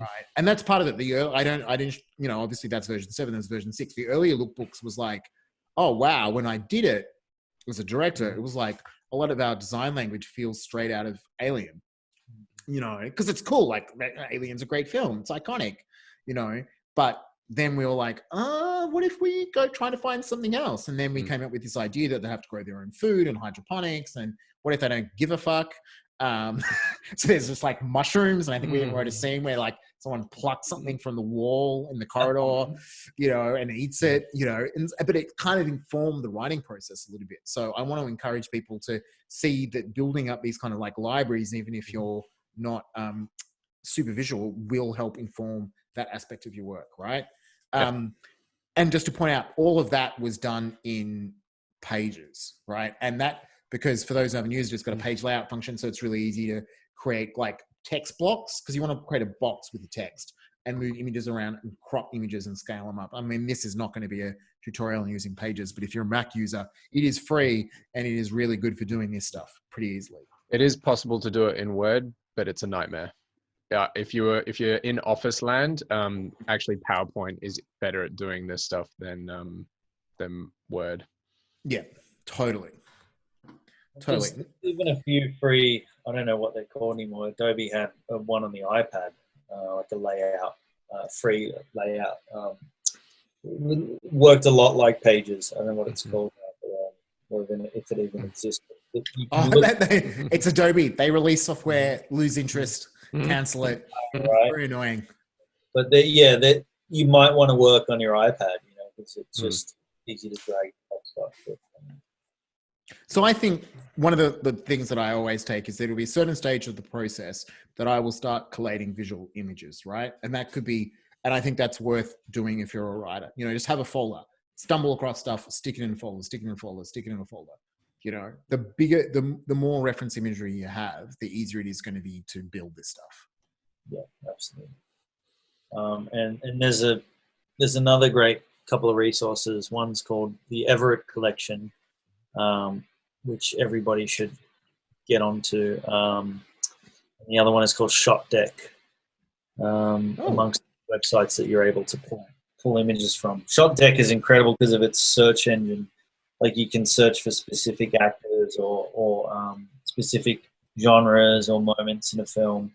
You can even search by production design. So it's very helpful. Something that I also try to do is, because movies are one thing and movies are very referential, but if you want to step outside of that, it's often great to look at commercials and music videos, because that's where most people won't be looking to get their references from. So you'll get unique stuff. Say you want a shot of somebody being held up at an ATM. The temptation is to just Google that and then get all these generic editorial shots or stage shots with horrible lighting. But the trick is to really get your stuff to be cinematic, and sometimes that requires you to think outside the box. Look at websites of directors, cinematographers, of colorists, of editors. Colorists especially, because all of their stuff is going to look glossy and kind of probably have an aesthetic that you want. If there's a certain location you're looking for, go and look at a tourism campaign that location, because the chances are they shot something. And then obviously that's good advice, Jazz, for our final Queensland project. Yeah. Well, there you go. No one's ever going to shoot that location better than in those campaigns. And then, also look at documentaries. Documentaries are being shot with more cinematic value these days than ever. And it's easier to pull shots from Netflix, from stuff on Netflix. Use Google Chrome if you're looking at streaming stuff, because for some reason Safari doesn't let you do screenshots from Netflix. DRM, they respect DRM. It's very Apple. Yeah. Chrome doesn't. It's Google. And good on them, and then that kind of brings us into this idea of Ripomatics, which I've never created a Ripomatic myself. I've only overseen them. But did you guys want to talk about that now quickly, or? It's either, so we've got two options right now. Is in terms of last things, one of our listeners and former guests, Mel Killingsworth, has got a lookbook for her show that we could just all look at with fresh eyes and critique. She's being very brave on that front, or we could just sort of wind our way out of this, concluding with thoughts on other sales documents, because we've really just looked at pitch decks and lookbooks, which I think for our listenership is the main thing that people should be thinking about. But Marc, I don't know if you had to engage in this huge tsunami of development funding rounds that happened in Australia since COVID hit, but nearly every single one now requires a 1 to 4 minute pitch video. Yeah. And so those have been like a sort of, I know a lot of listeners and friends of mine who've been having to do those. It's just been a nightmare. Like all of us have been able to go and shoot them on our phones and do them ourselves. It's not been like a technological thing, but it's just not a skill set that we were inherently comfortable with doing. I mean, even Stu as a director, like the Imagine Impact one was what, Stu, I'm just talking briefly about the pitch videos we had to do for all those development rounds, and the Imagine Impact one. Was that one 30 seconds long? Yeah. Hi, my name is... Okay, so good. So I was just saying, Stu, either we could go into Mel's lookbook to wrap up, or we could talk about like other ancillary materials, or both, depending how much time everyone has. What do you guys feel? I'm easy. You're the one with children. You too. I think we can actually hit Mel's pretty quickly. Yeah, I can give us let's some do it. broad things, and then because I think it's really useful, because she's been kind enough, her and a co-writer, Justin, have been kind enough to share a lookbook that's in development. So we can give them some live feedback, and then maybe we can do a follow-up, see what it is, and then we can talk about some kind of broader things after that. All right, I'm going to share it off my other machine. You're brave, Mel. And to be clear, this isn't a pitch deck. This is a lookbook. So while she is a writer and creator, this document is to sell her as the director as well as the writer and creator. Okay. All right. So love a good stencil font. So let's, how about Chaz and I, and we'll talk through our reactions, and then Marc can as well. We'll just flick through the whole thing. So I think this is a good test. It's the equivalent of the squint test. So for those who don't know what the squint test is, it's when looking at a composition, you squint. Because essentially what you're boiling it down is from the details to the silhouette, right? And so you get a sense of the shape. All right, so we're going to flick through it first. I just did. Oh, okay. All right. I mean, just visually, I'm getting knocked back by the gray boxes. Yeah. Like I would prefer it fading into the background a bit more with like the text standing out more, but that's just... No. I think like it's all feedback is, this is so weird giving live feedback, right? All feedback is legitimate, right? So this is my reaction to it, and this is how I feel. So I like that it's short. A couple of observations that I will make, and this is me getting into full designer mode. That kerning needs work. The fact is, it reads it like stay-at-home hitman, right? You need more spacing, and generally on most applications, that's option left and right on the arrow keys will let you adjust the kerning, the kerning between letters. And so I would break that up to make it easier to read. I mean, this is me that's really minute detail, but on the first page, that's my reaction. I mean, in other words, this is like a good example of what's a title treatment thing. I would consider sending that logo design as reference to a designer and say, hey, can you come up with something that's a little bit more bespoke? Maybe they'll do something with explosions or whatever. But we know from The Sopranos and Breaking Bad and all that shit that just a title treatment can sell your show, as in it's part of the branding. Yeah. I would finance this show because someone named Killingsworth decided.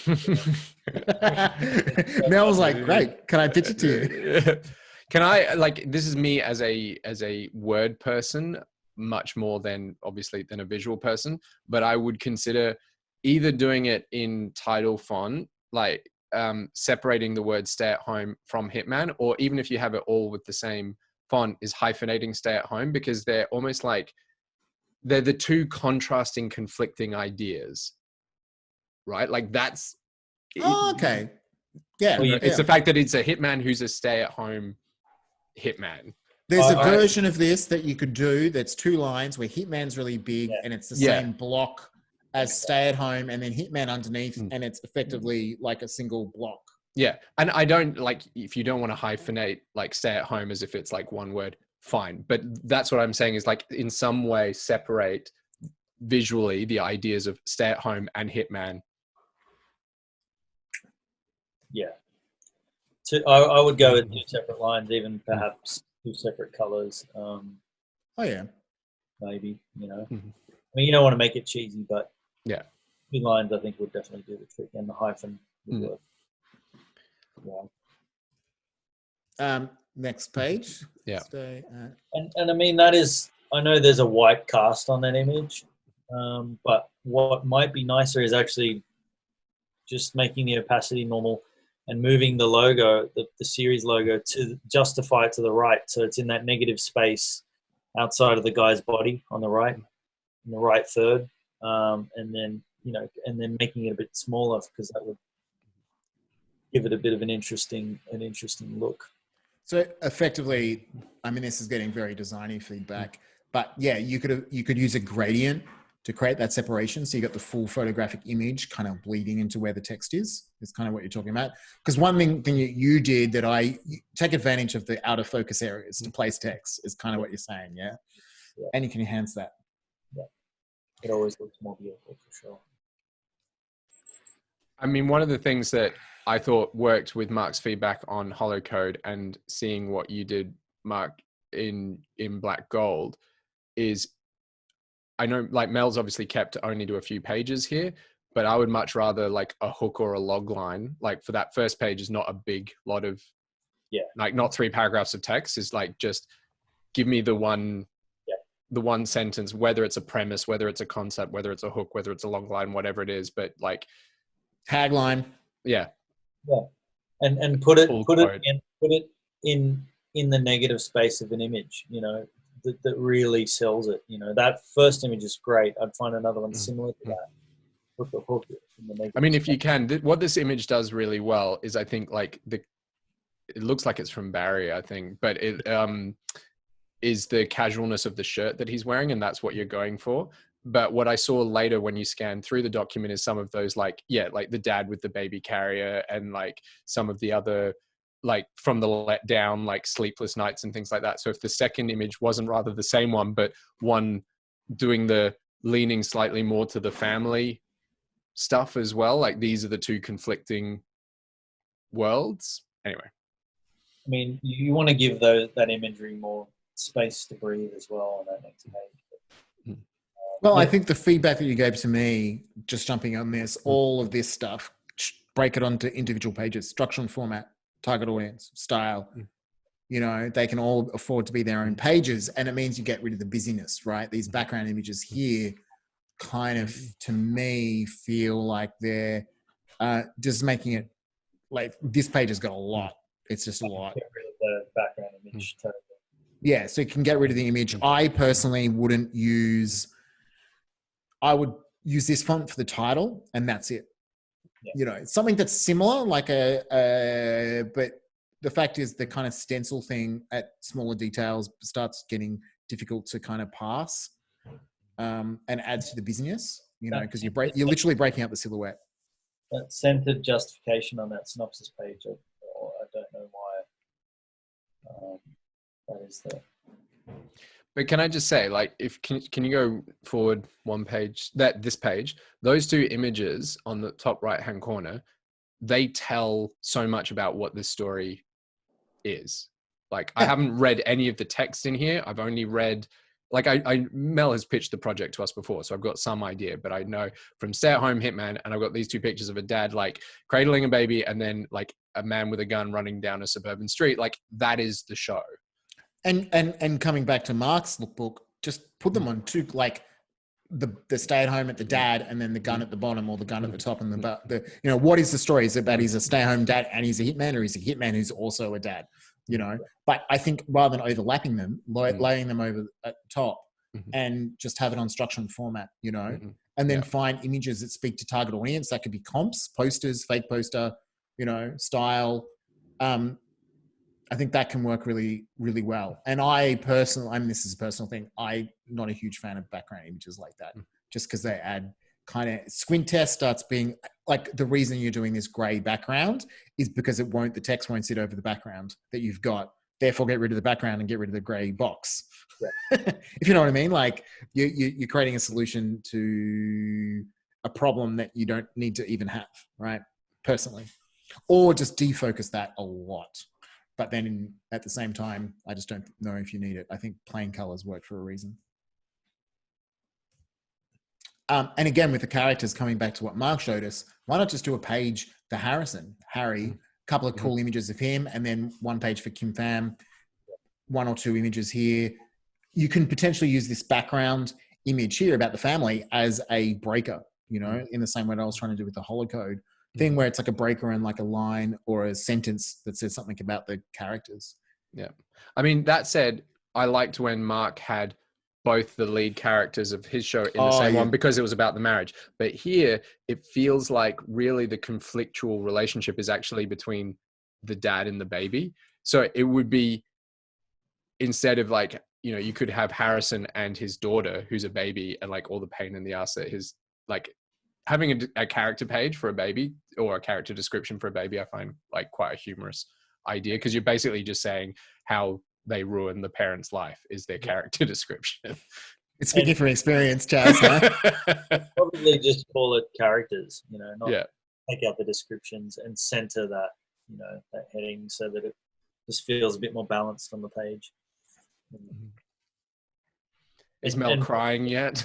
One thing I do is I put the heading on one page. I put the characters on one page, but I don't. If the next page is still the character section continued, I don't repeat that heading.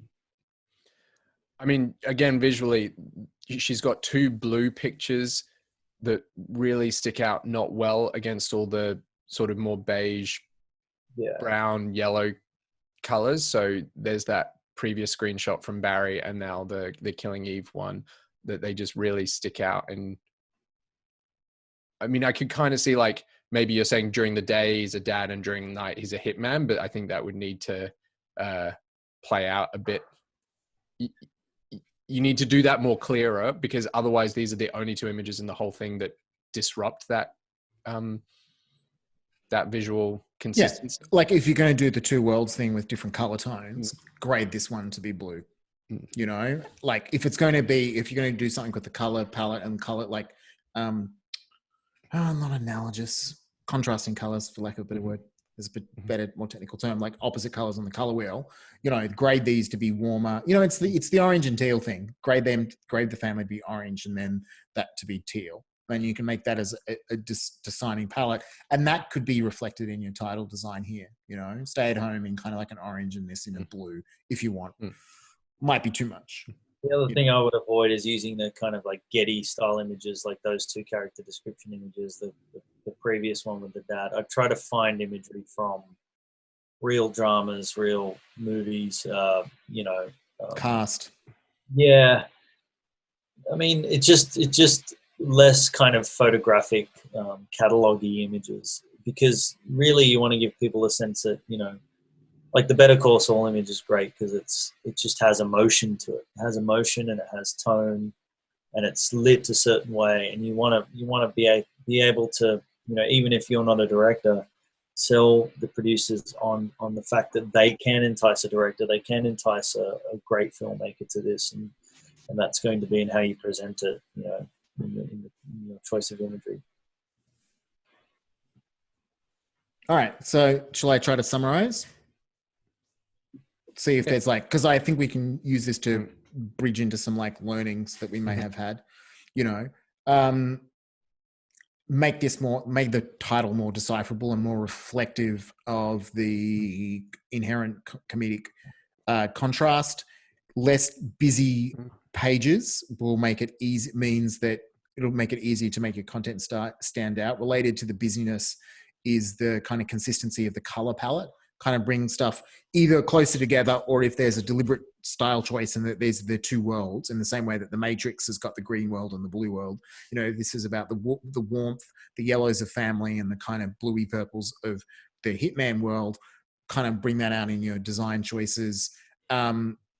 Use more cinematic imagery rather than stock photos. And I like your observation, because the fact is stock photos have been designed and been shot to kind of be neutral, right? That's what they're there, so you can use them in anything. And the fact is, have a point of view with the shots that you choose. And so something like Better Call Saul or Killing Eve works better because they have a point of view. And anything else that's kind of like feels like a summary of that? I mean, I wouldn't use this. This kind of stencil font is what we call a decorative font, and I don't think you can really use it for headings beyond the opening title. But you can have something in the style of it that kind of reflects the language, which is it's a sans serif font, but which is kind of like quite vertical. You could even just take Helvetica and kind of stretch it by 120%, or 130 to kind of make it feel within that ballpark, but not as, because you can see how like the lines break up, make it harder to kind of pass. I don't think you necessarily need that. Anything else? That's all from me. Cool. Should we try to, what I was trying to do is like transition us into kind of like any learnings. I'm interested particularly in you, Chaz, because you're the one who's coming to it as a writer. Noob. Noob, yeah. Look, it's inspired me to actually, so I've got a TV project that we actually looked at in our Unfilmables episode that is with a producer, and we've put together so many funding applications that we've got so many materials that I think it would be quite easy to put together one of these pitch decks that would pitch it better than what we have. Just text. Yeah. So I'm tempted potentially just to, doodle away for a few hours, getting it done. I think one of the big learnings I've taken from this is just to not be scared of it, how accessible and relatively straightforward it can be. I think we've all got instincts. We're writing for a visual medium. Like no matter how text-based we are, we know when something feels like what we want it to feel like. And movies. I mean, that you're in this because you love movies. So your first instinct is actually visual more than writing. Yeah, I mean, listeners will know that part of the concept is it's a TV show about a kid's book author who's got writer's block, and so she's drawing she's illustrating, like drawing kids' book animals, but they're expressing her psyche, so they're like swearing back at her. So I think I would probably get a concept artist to actually mock up one of those jokes and then potentially try and Photoshop it into like a picture of an artist like over their shoulder drawing it, kind of thing, so people get a real idea for how that works. But yeah, that and that goes to the point of like finding specific stuff that will work to pitch your idea. In your case, an illustration is almost essential because you that's part of the concept. Yeah, and ultimately I think so. Stu, I know that like I was reading his written materials for Hollow Code and commenting on those before he turned them into a lookbook, and it's amazing just seeing like when you're seeing it in the lookbook how much of that material just doesn't need to be said anymore. Like, not to criticize your words, Stu, it's just like sometimes 2 sentences does just as much as 2 paragraphs when it's in the context of all the imagery and design work that you can do it for. So those are my key learnings.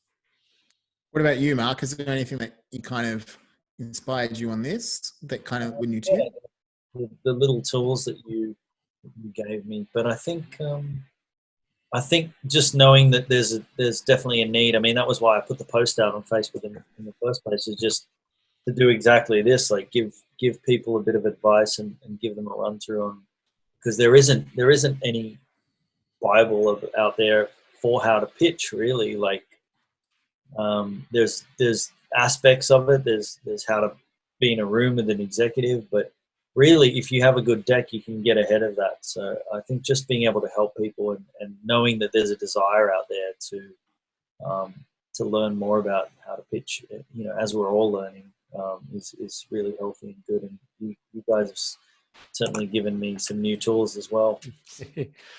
Just before we go, we've got a question from on YouTube. Would you copyright a pitch deck? How do you protect your idea if sending it out? And like, I guess let me preface this by, Stu and I have law degrees, but are not copyright lawyers and all that kind of disclaimer and all that kind of advice. But at the end of the day, there's no version of pitch material that is kind of copyrightable because it is the idea, right? You're not looking to, like, copyright is the intellectual property protection that's vested in not the idea, but the expression of the words on the page. And what you're wanting to protect is actually the expression of the words in the screenplay or, you know, pilot script, not the expression of the words that are in the pitch deck, right? And there is no copyright in an idea. And so there is no protection around this. The only protection you're going to have is that you're going to have to nail this so well that anyone else will go, oh, that's a great idea. And I can't do it as well or as uniquely as the person who has just sent me this material. I agree. I mean, you can certainly protect the text by registering it, to an extent, but ultimately it depends how specific your idea is. If your idea is about a kid who is born and grows up in the hollow of a tree, I mean, that's pretty specific. But if it's a take on Dostoevsky's Crime and Punishment, I mean, you're not going to be able to copyright that. So it just depends what it is. But ultimately, everybody has to take that risk of when you send material out. Yeah, the easiest way to protect your idea is to not share it, and therefore it will never get made. Couple of things before we completely wrap up. One I want to point out in terms of the concept image and working with sorry, doggies come in, so it's a bit of background noise, is that you can work with designers to do photo comps. So this is a designer I've worked with on a few things, Lisa. And so this is like a comp from multiple images to kind of represent the idea. So it's not concept art per se, but it is a composite. And so she'll do this as part of a pitch deck as a hero image, where you need one page that really sells the idea, that you don't necessarily want to go down the path of doing a full piece of concept art, but it can be something that's kind of combined, bashed together from multiple elements. And you can do that stuff yourself. So don't be afraid to Photoshop stuff.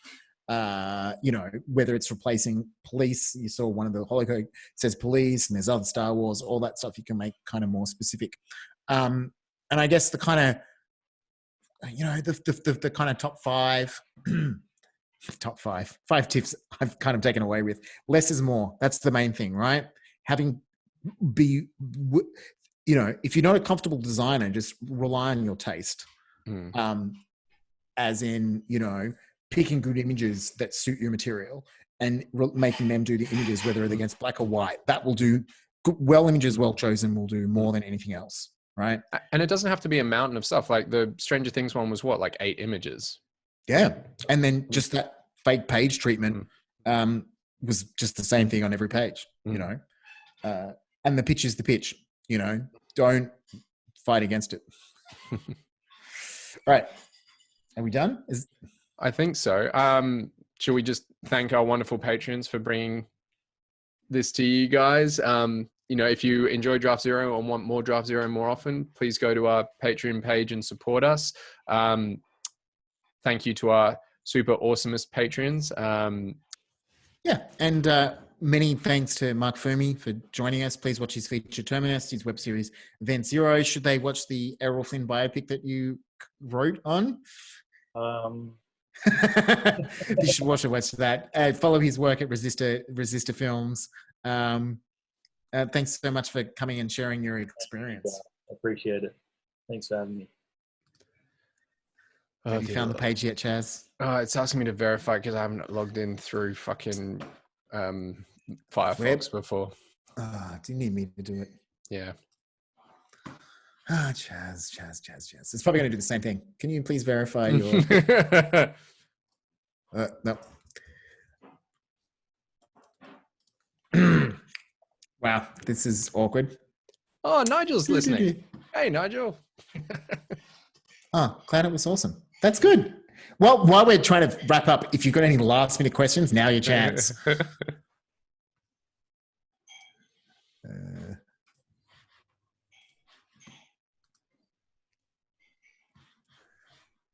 All right, Alt is $10. Still active. All right. You can correct my butchered pronunciation.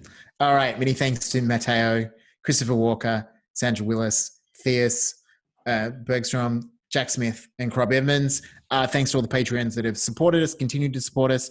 We are sad to see some of you have gone, but the world is crazy. So thank you for all your support. If you'd like to see more Draft Zero more often, please check out our Patreon.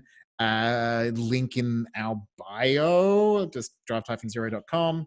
Thanks for everyone who joined us on the live stream. You guys are awesome. I hope it was useful. And again, many thanks to Marc for being awesome and sharing his experience. Thank you. And thank you particularly to Mel for being so brave to let us criticize her work live on YouTube. Sorry, guys. That kerning is at least a couple of pixels short. And thanks for Stu for handing out his phone number live on air. I'll answer anytime. All right. Oh, yeah, I got to hit stop, don't I? Let me remember how to do this thing. All right. Bye, everyone.